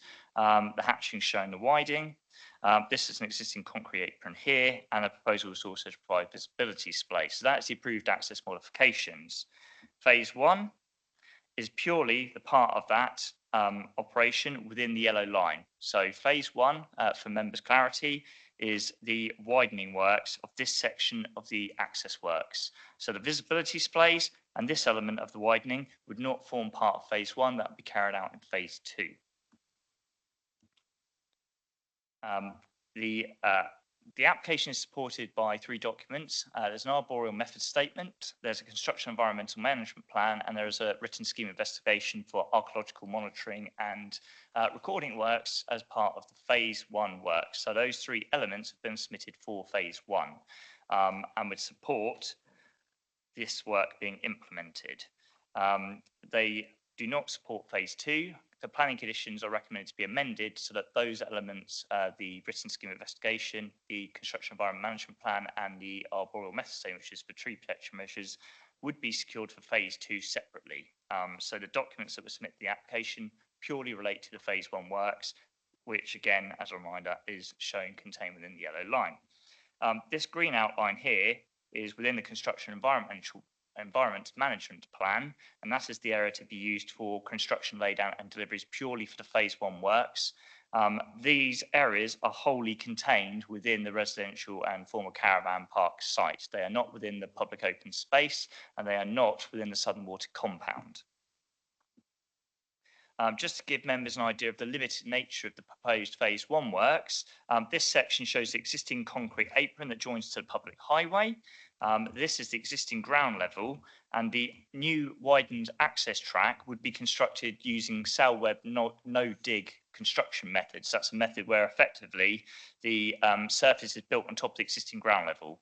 So this dotted line here is effectively the new gravel construction that is built up on top of the existing ground level, and it would then be tapered into the existing ground level that's higher, that joins up the existing concrete apron.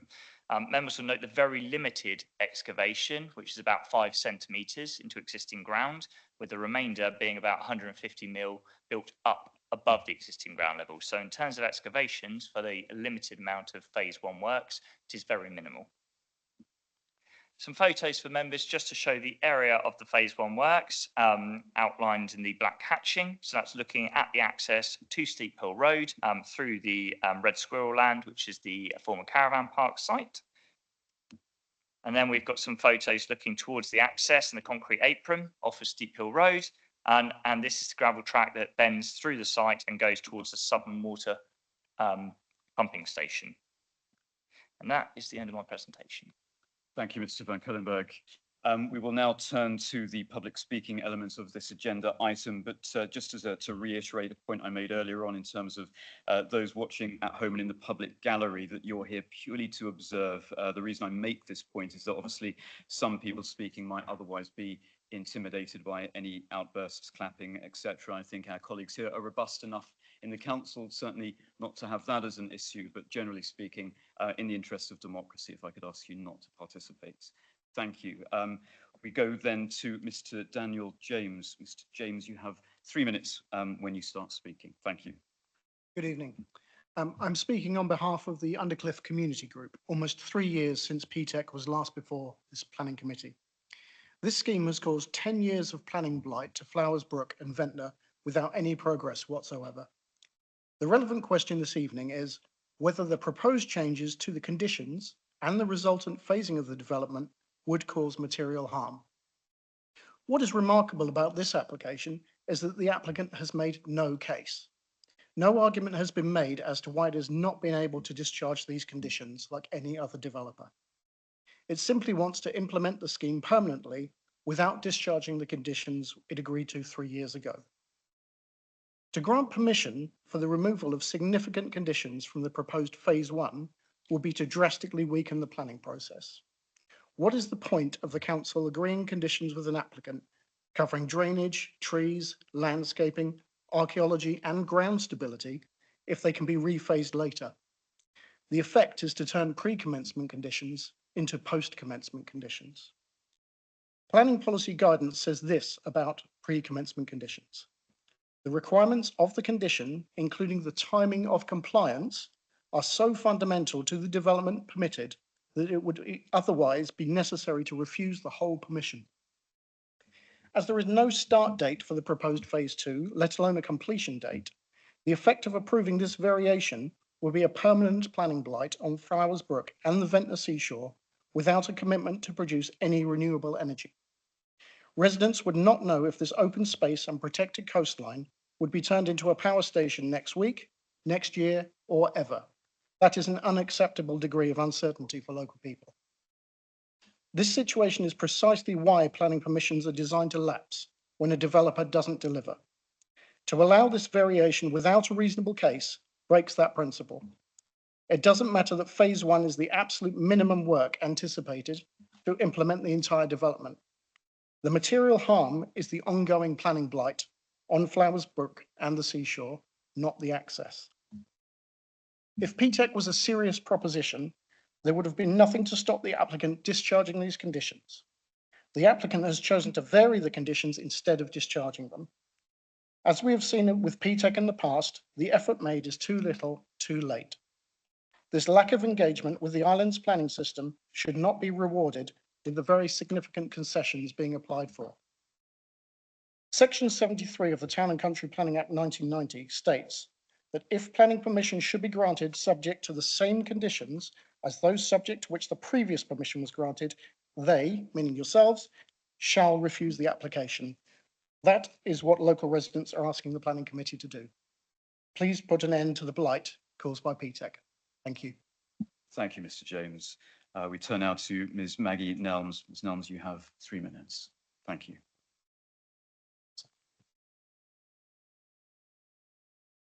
Hello, let me introduce myself. I live in the Steep Hill area of Ventnor near Flowers Brook, the site of the proposed construction works.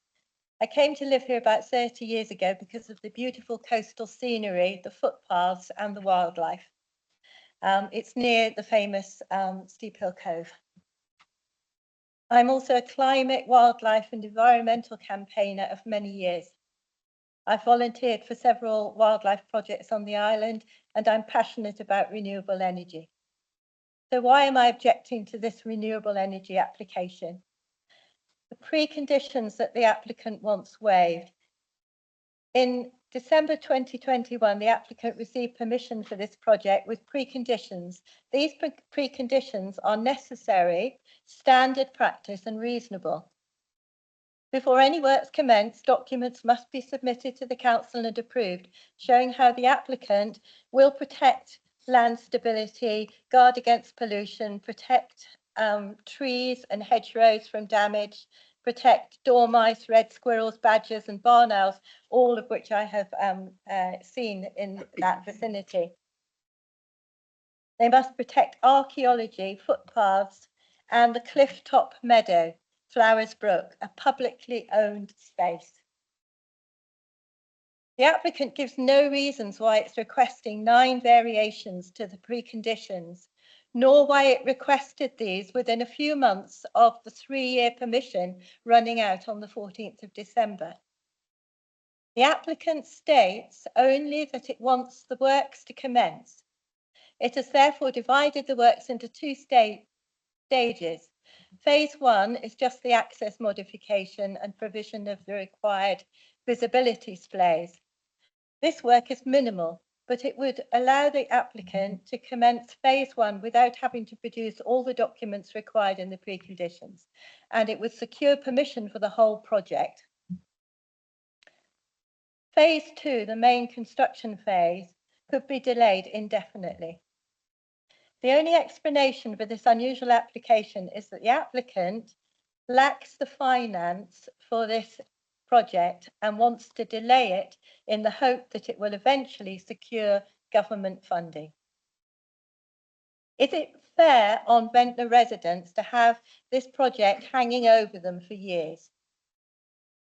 As well as the major disruption to residents' peaceful lives, to our roads, the risk of landslides and pollution, houses near the site are devalued.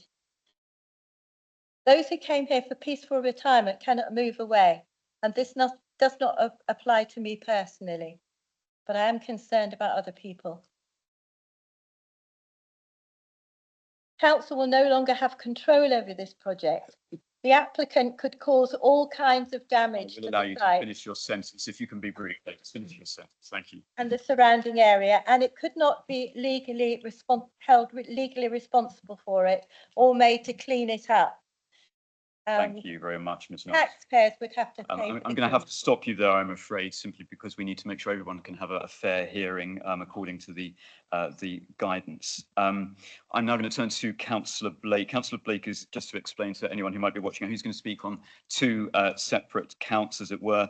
First, as a representative of Ventnor Town Council, or speaking on behalf, I should say, of Ventnor Town Council, and then subsequently as the local councillor.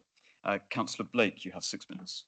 Thank you, Chair, and thank you for allowing that, because just for members' awareness, Ventnor Town Council were only informed officially on Thursday last week of this application, and therefore weren't able to consult on it through their usual process. So today have put together a list for me to read out, but unfortunately we're not able to be in person. So thank you to the Chair for allowing this separated bit for me to speak on their behalf. The Town Council have made a summary of concerns raised by local residents, including ground stability and movement in the Undercliff area, and it must be stated that this area of Flowers Brook has started eroding quite quickly to the southern end of it, and cutting off the potential access road down to Steep Hill Cove should be taken into consideration in the future. Non-compliance and preconditions attached to the Planning Commission grant in 2021, preservation of the environment and archaeological archaeology of Flowers Brook. The fact that Red Squirrel Limited was granted planning permission for housing, which raised an issue of access for PTEC. As of the August the 8th, 2024, the Land Registry shows the issue of access has not been resolved with Red Squirrel Limited, and they are still registered as the legal title owners and not PTEC. But I believe the fact has not changed since. Flowers Brook is an open public area with local residents' properties have suffered a planning blight for the last 9 years. The LPA will have no control over restoration of the land at Flowers Brook in the new variation of condition 4. The original condition included a restoration scheme for the public open space of Flowers Brook to include timings restoration of this space on completion of cabling construction works. Flowers Brook is used for the Fringe Festival site, so there would be an economic impact to the town of Ventnor. Removal of elements of condition 4 measures to be followed during construction to minimise land stability risks and those to minimise disruption in public open space. List of defined potential impacts of the designated sites and measures to avoid and minimise impacts on protected species and habitats, including the Undercliff SINC and the South White Maritime SAC, and also some wider points that they of previous concern. They wish to the horizontal drilling at Flowers Brook, including the temporary removal of any cliff protection to install equipment. This would dangerously destabilise the area and the geology on the site. So that is the summary of what the Ventnor Town Council would like to put forward. Thank you, Councillor Blake. We turn now to Mr. Mark Dixon, who is the agent. Mr. Dixon, you have 6 minutes. Thank you. Thank you. Today, I'm here on behalf of PTEC to advocate for the Perpetuous Tidal Energy Centre planning application. Over the last few years, the tidal energy industry in the UK has shown substantial progress, particularly in Scotland and Wales, where government investments have enabled significant contributions to the grid of 100 gigawatt hours of power and substantial value to the local economies. As an example, and based in Orkney, the various tidal and wave technologies at EMEC feed into what has become an almost wholly renewable energy grid on the island. This is while boosting local and national economies by £306 million gross value added and creating 452 jobs. The Isle of Wight offers a similar opportunity. Despite previous delays to PTEC due to the funding shortfalls from Whitehall, a shift in funding opportunities now sees PTEC in discussion with Crown Estate and also opportunity with the National Wealth Fund and Great British Energy, which PTEC anticipate will bring projects like this one on the Isle of Wight to fruition. The PTEC site is advantageously located near major industrial hubs, including 3 international ports and the necessary existing grid connections. The predictable nature of tidal energy, combined with shorter construction periods and minimal land use, presents a less intrusive alternative to complement other renewable technologies aligning with net zero goals. PTEC project could make a significant contribution to 5 of the 6 net zero outcomes that the Isle of Wight Council is seeking in its Mission Zero climate and environmental strategy. The utilisation of the considerable tidal stream energy available in the south of the island would significantly increase the capacity of green energy available. When combined with the other sources of renewable energy, it could be sufficient to make the island energy independent. A further attraction is that the predictability of the tidal stream energy, combined with battery storage and better use of grid power, could generate sufficient green energy to manufacture and store green hydrogen, hydrogen that could be used in transport, heating houses and offices, and in the gas grid. This project could supply electricity to the Solent region before the next election, provided PTEC can maintain full consent for the land and offshore elements of the project. These consents and permissions were hard won and are critical for securing further investment, preserving the current investment and preventing the loss of industry opportunity to overseas. As you will be aware, the current planning permission for the land-based elements of the project will expire on the 14th December. So the purpose of this planning application is to pave the way for PTEC to make a lawful commencement of the development before that date to preserve the planning permission. A lot of people have invested a large amount of time, money and effort in this project to date, and if we can, we should preserve the planning permission and preserve the opportunity for the island. With regard to the application itself, and notwithstanding the views that have been expressed to the contrary, this application will not dilute or remove any of the existing planning conditions on the existing planning consent. Rather, it seeks to phase the development into 2 phases. The first of these are the limited works that have been described to you, so lawfully commence the planning permission, and the second phase is everything else. To be clear, all of the planning conditions in the current permission that relate to the carrying out of the development will still need to be complied with before phase 2 commences. With regard to phase 1, this application has addressed all of the relevant pre-commencement planning conditions and requirements relevant to carrying out those limited works. In this regard, all the necessary information has been provided in the application to allow the council, its officers and consultees to consider the carrying out of the commencement works and how PTEC will do that in compliance with the planning conditions and permission. In terms of process, this has been made by means of a variation of condition application. This application varies the pre-commencement planning conditions such that they remain but do not need to be complied with or discharged until phase 2 of the development commences. Phase 2 cannot commence without these pre-commencement planning conditions being fulfilled. And by this application, everything has been provided to the council to evidence that the limited works involved in phase 1 can be carried out in accordance with the planning conditions and site constraints, including ecology, archaeology, environmental health, trees, highways considerations, and access to the site for carrying out the works, and public rights of way. During the course of the application, and having been supplied with all the necessary information, the council's officers and consultees have confirmed that they are comfortable with the proposals for the phase 1 works in the context of these interests of acknowledged importance, that is, the constraints I've just described. To conclude, we urge the Planning Committee to approve this application, which will support the current momentum of the project and help PTEC realise the benefits that will flow from the scheme for your community, your island and your country. Thank you for your time. Thank you very much, Mr. Dixon. We turn now to Councillor Blake in his official role, as it were, as local councillor, Isle of Wight councillor for this area. Councillor Blake, you have 6 minutes. Thank you. Thank you, Chair. I'm really glad the applicant's gone down that line of thing, because he's totally missed the point of this planning application revisement. First of all, can I start? There will be no tidal turbines off of Ventnor. It is not physically possible. There is not energy there that they are saying is there. This is purely a scheme to relieve government bodies of money with a no end goal. So please don't think you are going to be preserving the right to get tidal energy from accepting this planning condition change today. There is not tide there that will give you consistent energy. It is about 4 days every month that there is enough energy there, and that is only for about 2 hours per tide. So you're giving about 16 hours, which will be about 9 p.m. and 9 a.m., given that the spring tides normally give a 12 o'clock high, which is not produce the propeller law curve. Basically, there's only enough tide there to create enough energy to register anything more than boiling a kettle at the other end. It is not physically possible to produce the energy they say you're going to do. Also, it would be easier to build these things on the moon.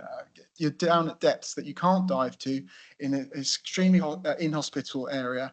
This is not going to produce green energy. So please do not think that you are going to do that. All you're going to be doing, if you accept this today, is preserving the right for absolutely no money at all to blight this area for the rest of time.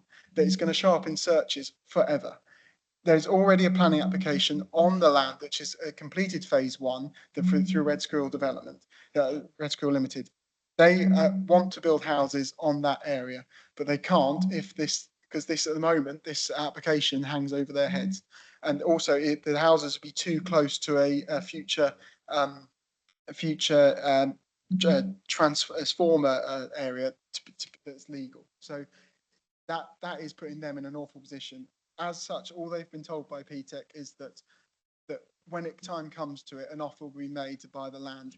When they have said in the papers they're in advanced negotiations, that's not advanced negotiations at all. And so this whole thing basically makes a mockery of the planning process. And Mr. James eloquently put that forward.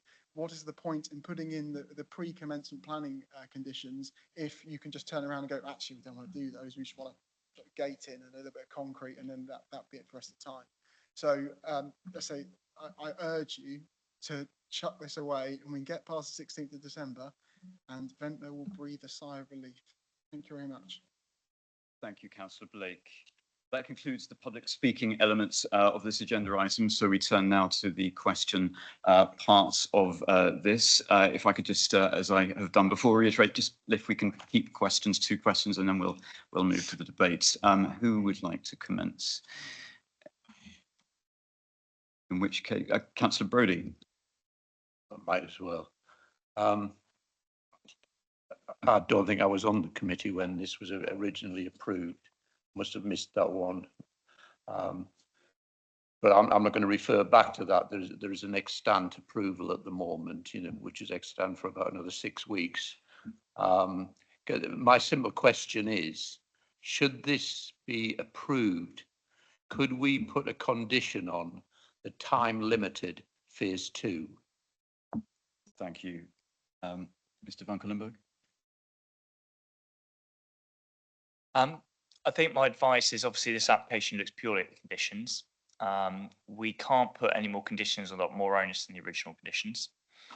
And I think this comes back to one of the other points I've made about times of delivery, that if, for instance, if we were in a scenario where they had already approved the pre-commencement conditions, that they could have made a start and then they could continue the rest of it whenever they saw fit, I would agree.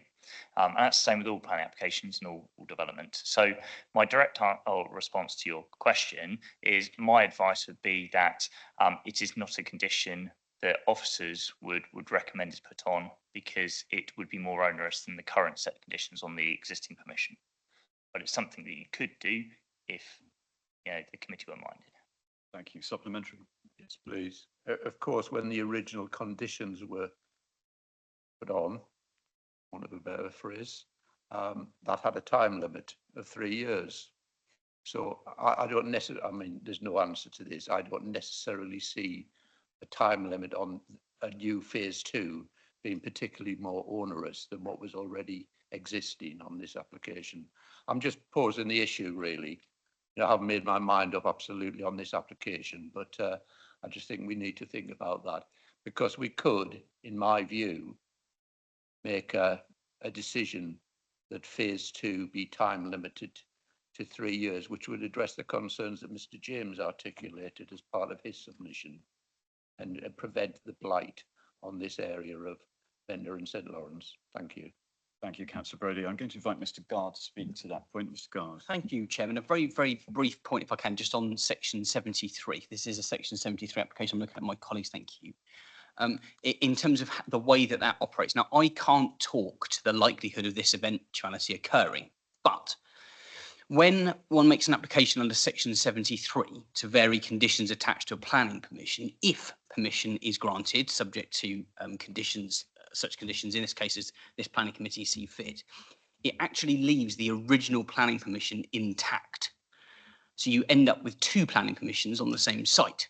And at least in theory, it would leave the developer with then the choice as to which planning permission should be built out. And I merely say that for context, because in theory, it would leave a developer able to discharge pre-commencement conditions and implement the initial permission. So it doesn't, the point I'm trying to make in a very long-winded way is that an approval under section 73 doesn't remove the ability for the original permission to be implemented. So that's just for context. There would be, if a permission were granted, 2 permissions on the site. And I'll just say that I can't talk to the likelihood of a developer being able to discharge pre-commencement conditions in time. Thank you. That's useful context. Councillor Churchman, no. Councillor Spink. In order to impose these conditions, originally, as it were, on the granting of the extant permission, it must have been considered by planning committee and also, no doubt, by the officer who probably drafted them, I would think, that they were necessary, reasonable and enforceable. If you agree with that, I never know how to pronounce your name, but forgive me. If you agree with that, could you explain to me what's changed?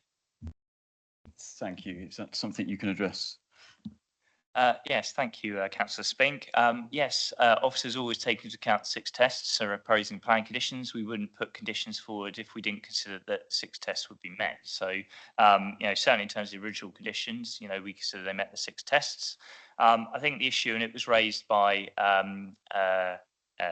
one of the third parties, is that actually, there is government guidance around the use of pre-commencement conditions, and the pre-commencement conditions ultimately have to be those that are absolutely essential, that no work can happen before those requirements are met. Now, at the time we dealt with the original application, it wasn't proposed to bring forward it in a phased manner. Officers had no idea of how the applicant or developer at that time wanted to bring forward a development. The applicant is now proposing a phased approach, and we have reviewed those conditions in light of how the developer is now proposing to bring forward the development. We have information has been submitted to fulfil pre-commencement elements related to phase 1. So in that sense, they have satisfied original pre-commencement conditions partially where they relate to phase 1, with obviously phase 2 reserving all the other detail related to that phase for prior to commencement of phase 2. So in terms of what's changed, the way the applicant is now proposing to put forward the development and further review of that and the planning conditions in light of that phase approach is the main change. And obviously also in the knowledge of the changed approach with government's guidance around the use of pre-commencement conditions that says ultimately we should only be using them where it's absolutely necessary that such conditions are put on, because ultimately, we shouldn't be putting on developments that stop development coming forward. And it's normally a commonplace practice now to really only ever use them in exceptional circumstances where the details required absolutely have to be before development takes place. So an example might be, for example, contamination risks, for instance, which is absolutely essential that those investigations done before grounds broken, for instance, which obviously isn't related to this particular application. So yes, originally the conditions met were considered to meet 6 tests. The current conditions are considered to meet 6 tests and also are considered to be appropriate for the phasing the applicant proposes. Thank you, Mr. Van Cuylenburg. Supplemental. Yes, please. So boiling all of that down, the only thing that's changed in 3 years is that the applicant now wishes us to change the conditions. Nothing else has happened. Moving on, if I may, while I'm doing this, while I'm here, can I ask you as well, the Section 73 applications, it's forbidden for them to constitute a change of the commencement date. So you can't make a Section 73 application asking for the 3 years to be extended. Given that it's crystal clear that that's the effect of this and the intended effect of this, can we take that into account as a material planning consideration when refusing the application? Thank you, Councillor Spink. Mr. Van Cuylenburg, are you able to speak to that? Yeah, I'm not quite sure of the question, but I'll answer it as best I can. Sorry. I'll repeat it. It's very important you understand it. Yeah. The question is that, I've forgotten what the question was now. It'll come back to me in a minute. It's a sign of getting a bit older, I think. Mr. Gard is going to consult the statutory guidance as well, so perhaps we will revisit it once we have that to add to the mix potentially. So in the interim, any additional questions? Councillor Brodie. Yeah. Thanks to Mr. Gard for his explanation. I think I understood about 10% of it, but yeah. No, I thought fine. it was only me. But thanks anyway. I'm just exploring this. I mean, that potentially, if we approve this application, there's going to be 2 applications. If we refuse it, that means that the original approval still exists, and if they do the works, it effectively the work has commenced.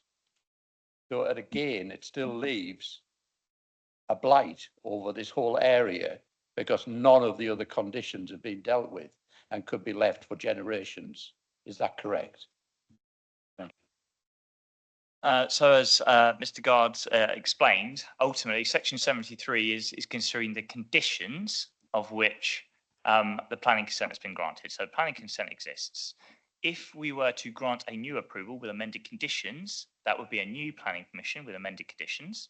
The original will still exist with the original conditions. Okay, so they could choose to implement the new development with the new conditions, and they could do the initial phase 1 works. Okay, and if they were to choose to implement the original still has pre-commencement conditions on it. Although I appreciate we're dealing with the same development. Now, there are scenarios where you can do the same works, which implement 2 consents. But the issue is that if they were to not comply with the pre-commencement conditions on the current consent, and given we're dealing with the same development, if they were to do that without covering off all the other information that's currently required, they're going to be arguing that they're implementing the second consent, because if they didn't, they would be in breach of the current conditions. Does that make sense? My memories come back, Chair, if I may. Certainly, yes.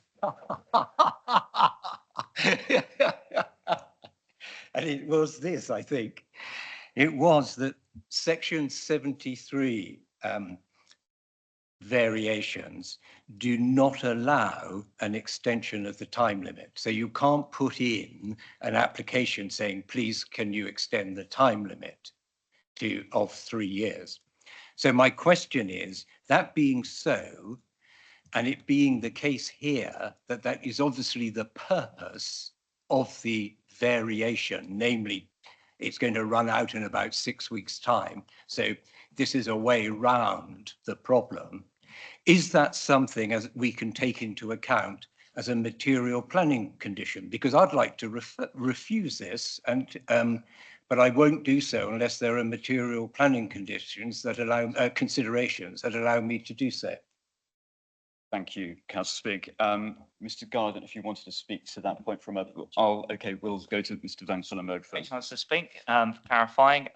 As you quite rightly say, this application does not seek to extend the time limit for implementing the consent. So if we granted consent tonight with the amended conditions, they still only have until the 14th of December to start works. So all this application is seeking to do is to reduce the amount of detail that needs to be agreed prior to the work starting. And as the applicant is proposing, they are proposing to implement phase 1, which would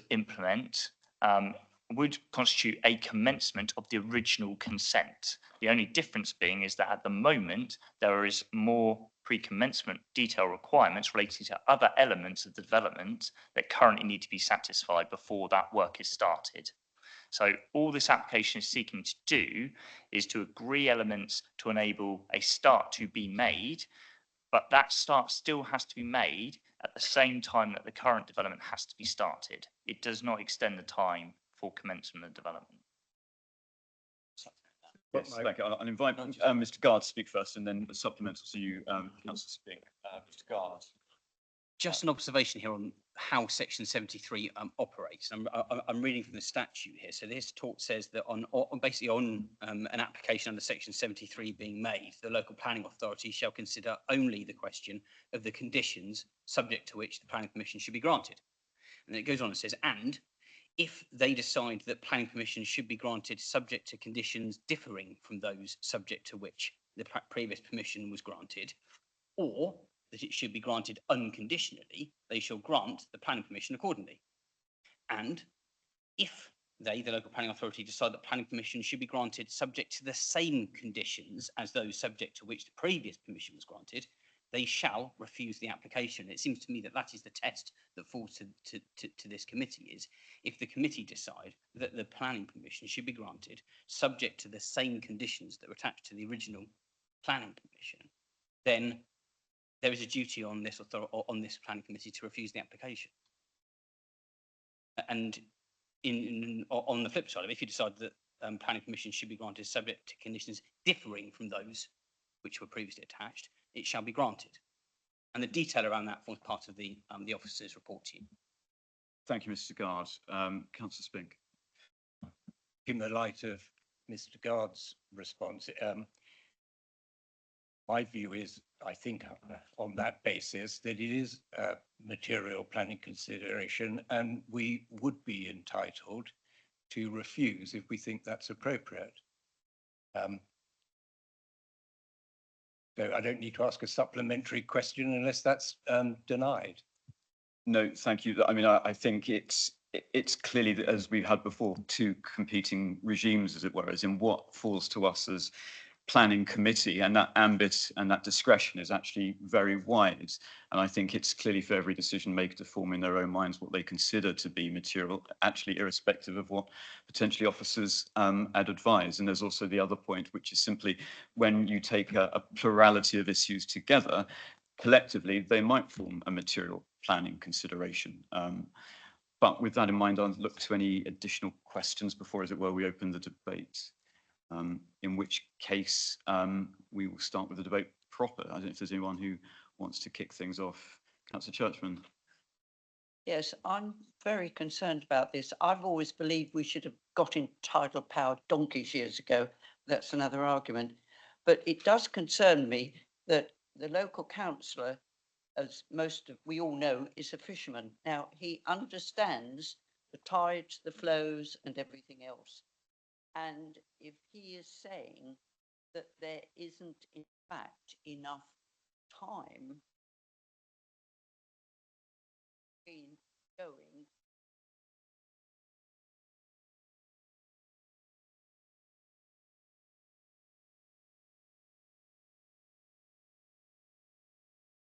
any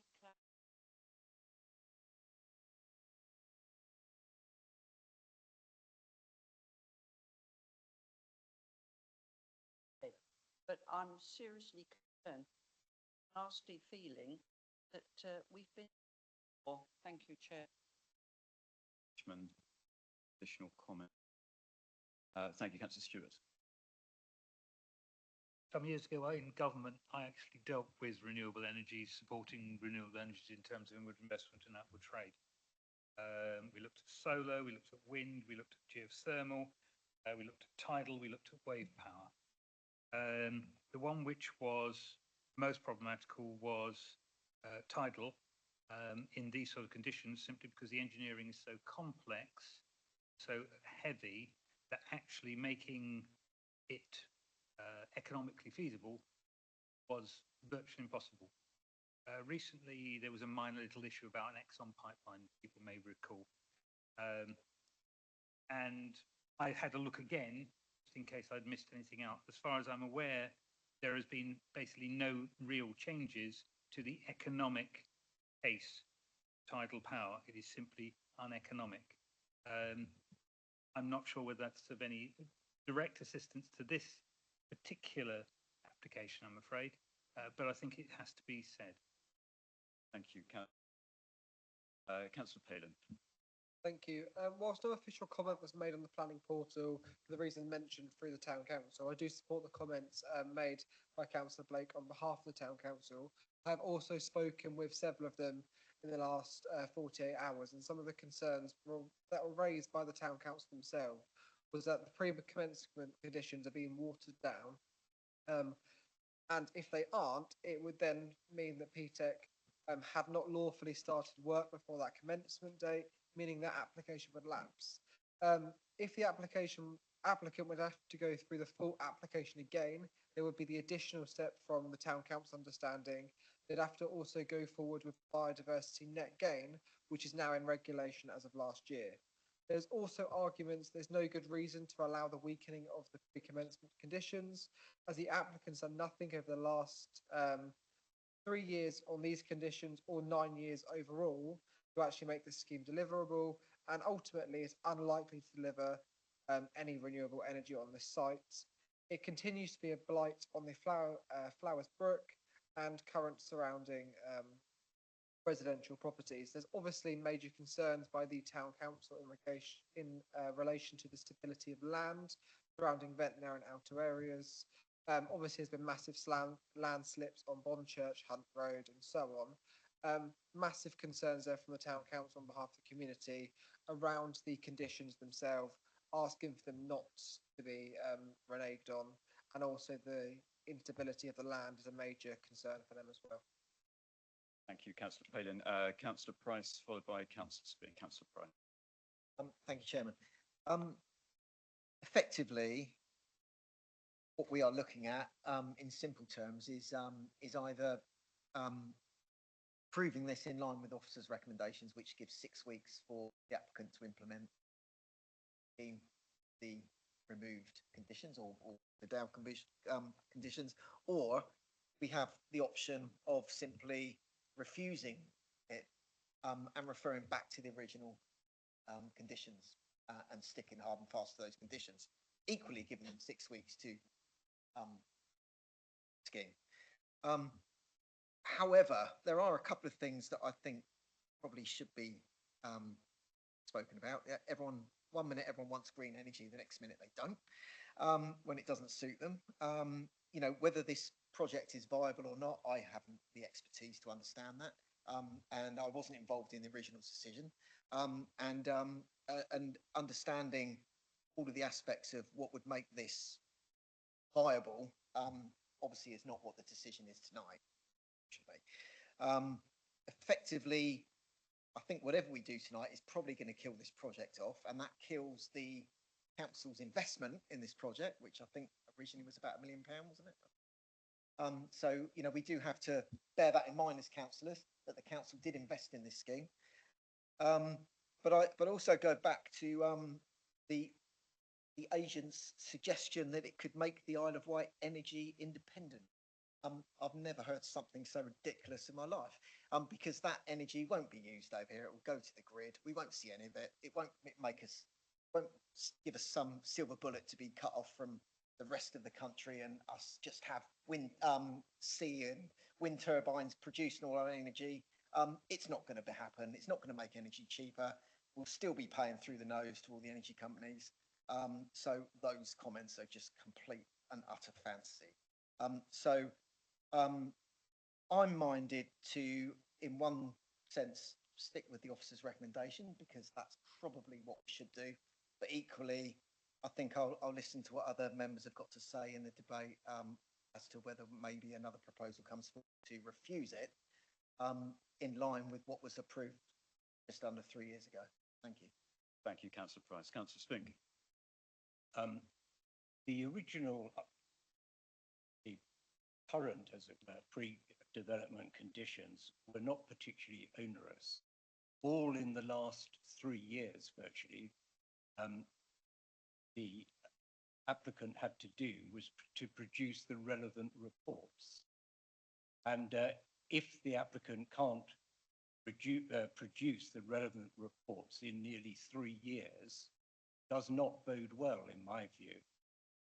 The conditions were relevant and properly, we've heard from the officer, imposed at the time. Nothing else has changed other than the applicant would like a bit more time. Well, there's not much point having a 3-year, in my view, starting period if you just let applicants with no merit at all put an application in effectively to extend it. That's what this is. And I think strongly that we should refuse it. The applicant's then got 6 weeks, I think, roughly, in which, if he wants to produce the reports. He'll just have to get off his proverbial and do it. So I would say we should turn it down. Thank you, Councillor Spink. Is that a formal motion, or you're waiting to see what colleagues say? If it is a formal motion, I'll take out his proverbial. Yes, I think we'll take that as read. Councillor Brodie. Oh, Councillor Brodie seconds. Do you wish to speak to it? Yeah. Well, yes, please.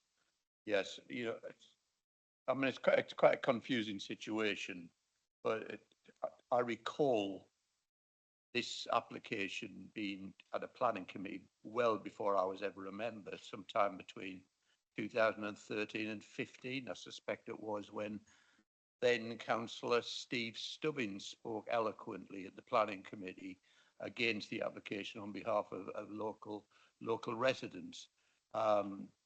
Obviously, it was approved, and I suspect the date 21 relates to some years after the committee decision, as is quite often the case. I do feel that we're cutting this company, albeit we have an interest in it, far too much slack. The conditions were, as Peter Spink has outlined, were meetable largely, in my view, and they haven't achieved that.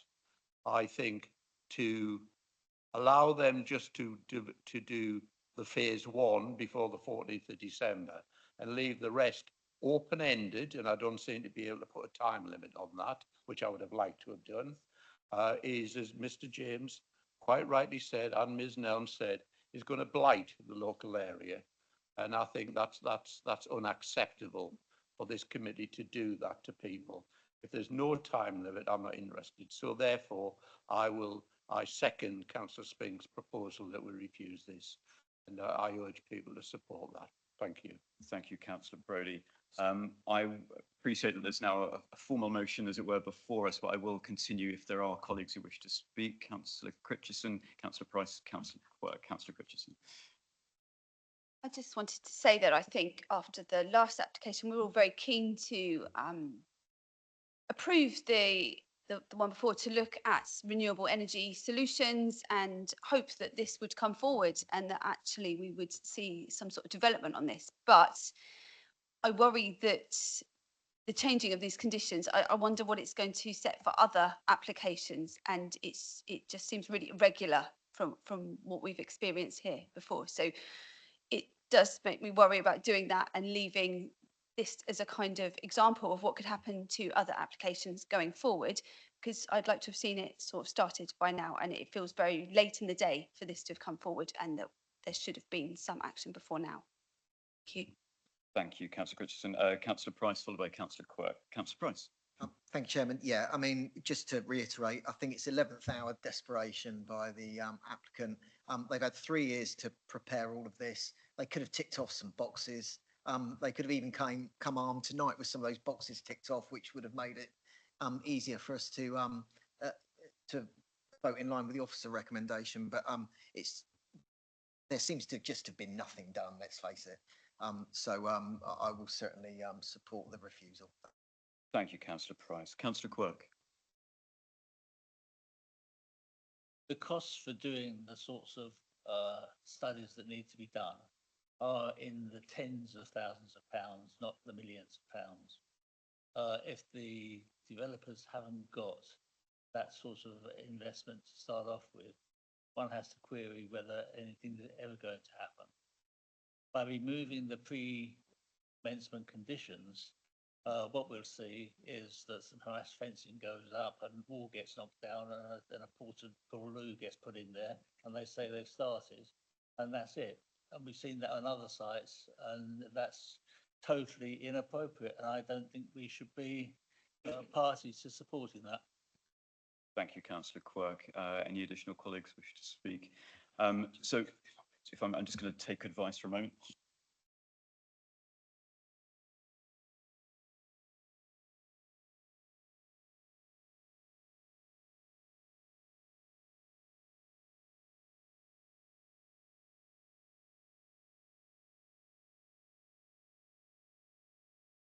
We're going to take, I suggest, a very small break, just so officers, in terms of forming the phrasing that are going to give essentially upon which we're going to predicate this proposal. I mean, essentially, not wanting to put words into your mouth, Councillor Spink, but essentially it's that there's been no material change in circumstances since the original application, such as to warrant a deviation from those conditions. But I will allow officers to confer amongst themselves, just because I think we wish to make it a reflection of what's been discussed. I'd be happy with that wording, but if any member of the committee wants to suggest either different or additional matters of consideration to go with my proposal, as it were, I'm happy to listen to those. Thank you. So I'm just going to invite our Principal Legal Officer, Mr. Guard, in terms of that framing. Mr. Guard. Thank you, Chairman. Just as an observation, in terms of the resolution that you come to as a committee tonight, if your position is that and I've checked this point, the policy basis on which the original conditions were applied does still exist. So my recommendation, not recommendation, but my suggestion to you, who are minded to find that the application should be refused, it would be on the basis that having taken into account all of the policy basis for applying the conditions in the first place, you are satisfied that planning permission should be granted subject to the same conditions, and therefore the duty on you that falls to refuse the application. So the point is that in reaching your decision, I invite you to consider whether or not the policy basis for having those conditions in the first place still applies. If you say that it does, then my advice to you, and having taken into account all of the material considerations, my advice to you has to be that would then trigger the duty to refuse the planning permission on that basis. May I just ask that if we were to add to it that the policy still applies, if we were to add to it as nothing material, there have been no material changes, would that strengthen the objection? And if so, may I amend it to include that? Yes, Mr. Gard. Absolutely, yeah, sounds to me that you take into account, and obviously, yes, obviously you have to have regard to all of the material planning considerations. So if your conclusion is that nothing material, thank you, nothing material has changed, then absolutely that would form part of your resolution. So yeah, if you're minded to put that. Thank you. I think there's one more point to come, but yeah. Great. Well, we are going to take a 5-minute recess just to frame that wording in terms that are going to be helpful. So 5 minutes. Thank you. That puts us at 6:42. Thank you.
It is now 6:43, so we will return.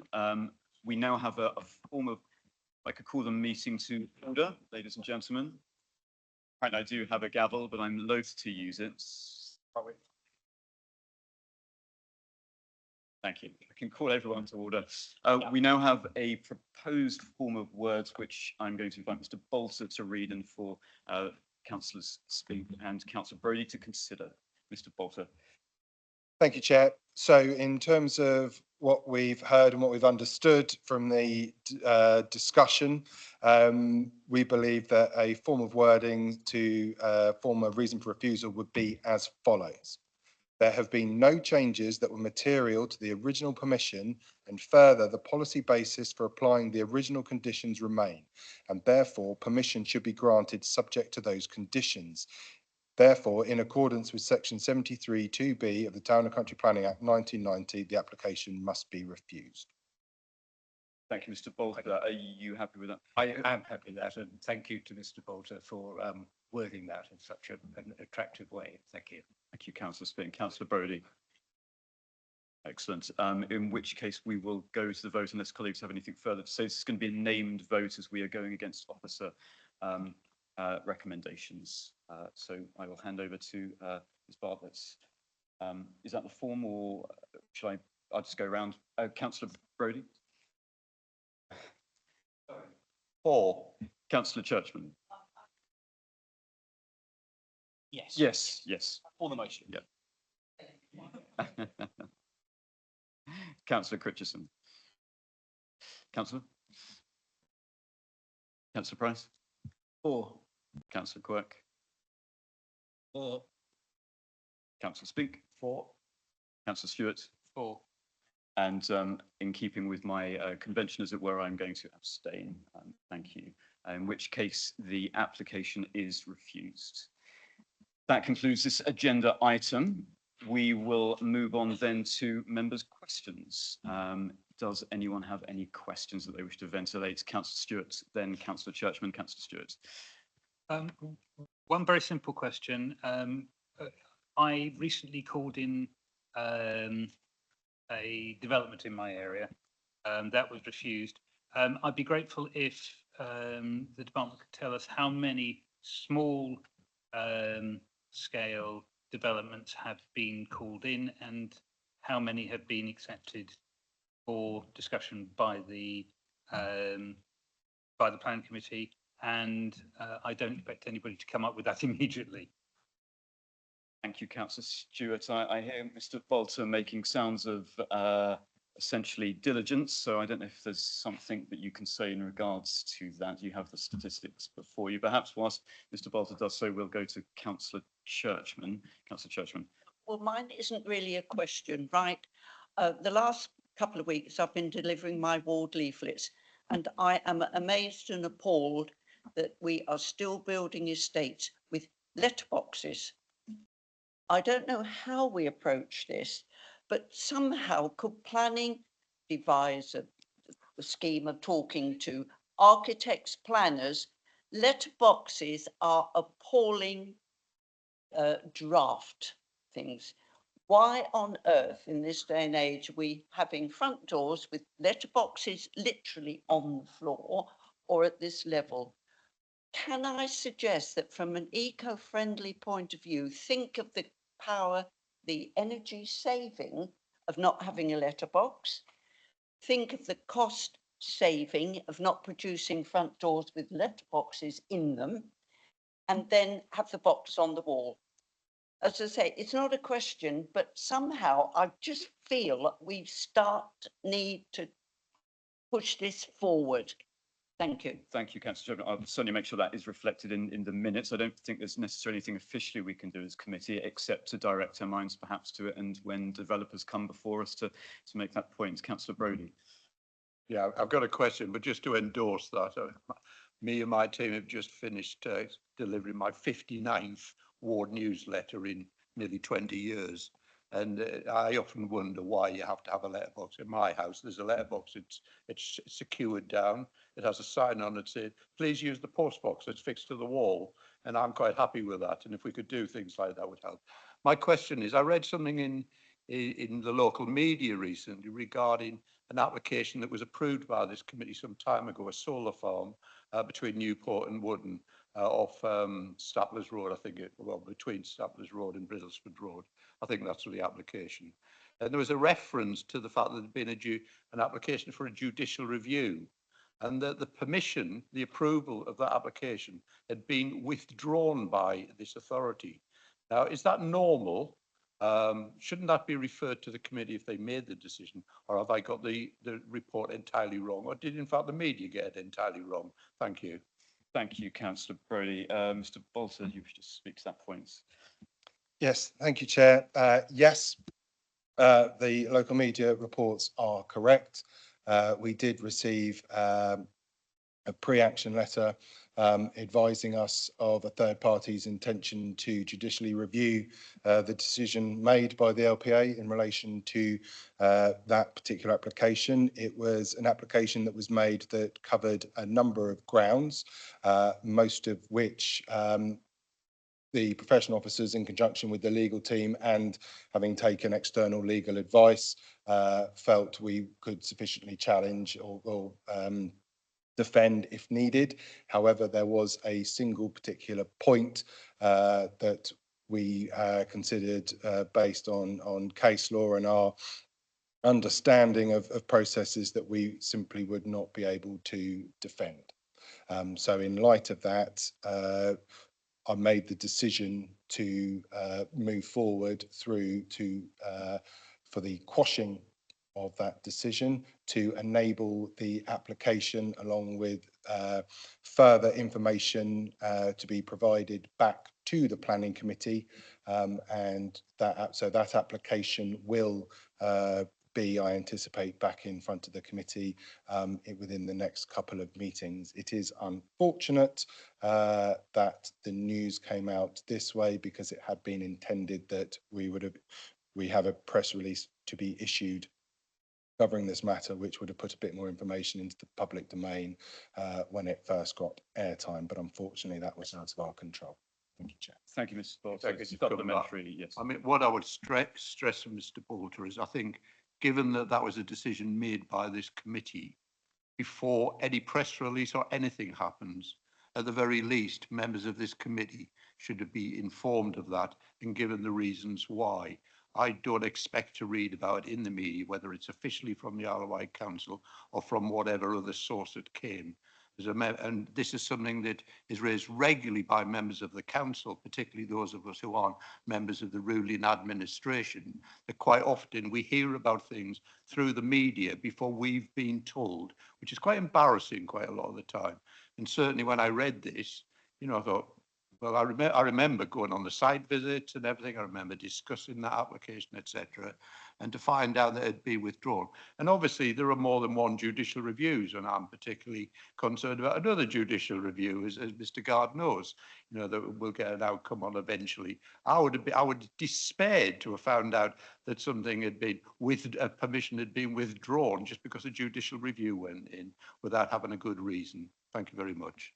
Thank you, Councillor Brodie. I think that's a very fair point, and I think we certainly need to be looking at our process to make sure all colleagues are informed before that goes out. I think in this case it was clearly some form of leak, but nevertheless it's something that needs to be ventilated properly. And I think I will be, and I will circulate to members understanding how we can make sure that doesn't happen in the future. My understanding was that because essentially the policy guidance changed, this is what rendered the original application, as it were, unsafe, or it's certainly some more difficult to defend, but nevertheless, I think it needs to come before colleagues. Councillor Spink, actually, if I may just go back to Councillor Stewart, as he had asked the question. I don't know if if Mr. Bolter has the stats on that. Mr. Bolter. I'm mindful that we do only have 8 minutes, so we can, of course, have an extension. We could put an extension for, say, 15 minutes to conclude matters. I don't wish to push things, or we can try to... I don't know how long your question is going to be, Mr. Councillor. It was only a follow on from Councillor Brodie's, and I'm happy to take it, if you like, I can send you an email.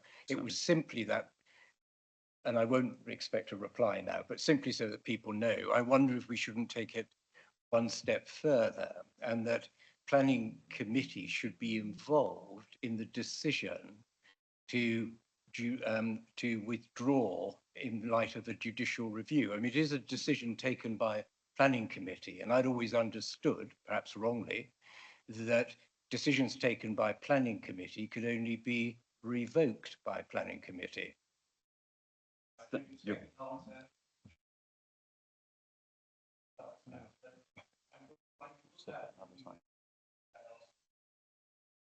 Email and ask for a response. Yes, certainly. I think Mr. Gard is going to speak very briefly to that point. No, okay, we'll revert in writing. Yeah, and I'll make sure that's circulated to committee members.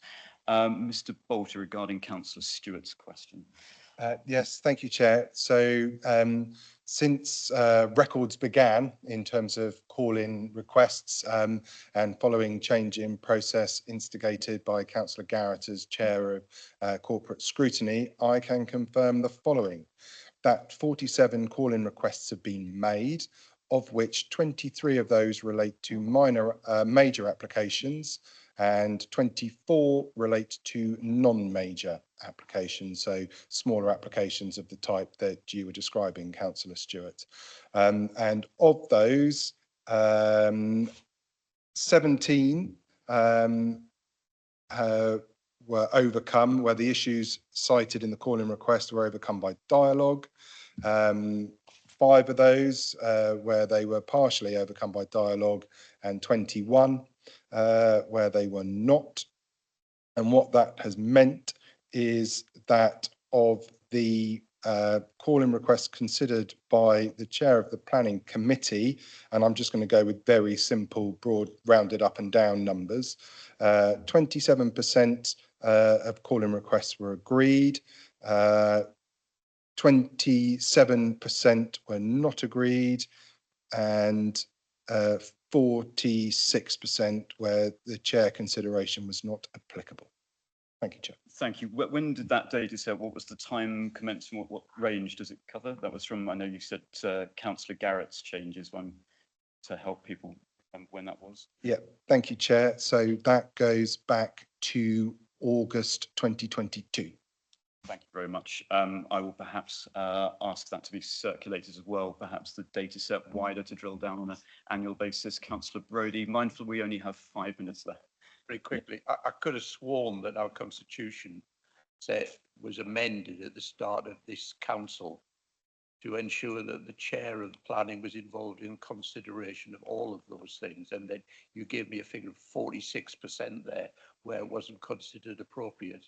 That seems a bit surprising to me, because I drafted the constitutional change at the time when I was chairman of the council. I think that's a good point. And I suppose it comes down to a consideration of essentially when something has been overcome and whether that request has been withdrawn, so it's not substantive. But I mean, I think I take the point, because clearly the spirit behind those amendments is that for everything to come before the chair. I mean, I would certainly say that I'm aware of the vast majority, but I cannot claim that it would be every one of those where they have been overcome by dialogue. But certainly those are the issues that are raised. So I would certainly, on every meeting that I have with the strategic manager, be apprised of a call-in request. We will go through some of those details to see if they can therefore thereafter be resolved by dialogue. If they are then withdrawn, I do not need to direct my mind to the code of practice, which essentially comes down to those 2 matters, which is this an issue of island-wide significance, or is it a consideration of a marginal policy issue? And that's essentially the criteria upon which I found my decision as to whether it comes before planning. Now, I appreciate there's perhaps a certain amount of outside, as it were, well, I'm not going to say noise, but certainly a lot of discussion and dialogue about those call-in requests. And I'm certainly very open to having, whether that's here or in full council, which is perhaps where it should sit, about the code of practice that guides the chair of planning and those considerations. And I think it's something that I would perhaps invite all colleagues here to, if they wish to register any views on to me, and then to perhaps take them to full council. Councillor Brodie. Can I just yes, quick remark, and you know, I don't wish to extend this, but you know, revisiting the planning code of practice was something that was commenced some time ago. It was never completed. That was something that was required by the cabinet member for planning. I've never seen anything. I took part in meetings. Peter Spink, I think, led on that group. Other members of this committee were party to that. Nothing ever happened. The code of practice is still as it was, and still members regularly break that code of practice, both in terms of its rules and in terms of its custom and practice. Thank you, Chair. Thank you, Councillor Brodie. Mr. Bolter. Thank you. Conscious of time, I'd just like to pick up on a couple of points made by Councillor Brodie, if I may. Absolutely, Jeff, you're absolutely right. The code of practice was amended at the start of the current administration, and those changes removed, if I can put it this way, there was effectively an override option for the strategic manager in relation to minor applications, not major, just minor. However, that override, for want of a better expression, ability was removed. I just, for the purposes of clarity, like to just confirm that in terms of that wording, that relates to whether applications, a call-in request was made, but the officer recommendation was to refuse. So the local member was satisfied that there was no need for the call-in request to be considered. Thank you, Mr. Bolter. So with less than a minute to spare, I will draw matters to an end and simply invite colleagues, if they wish to comment further on this very important point, I think please do so. Thank you very much.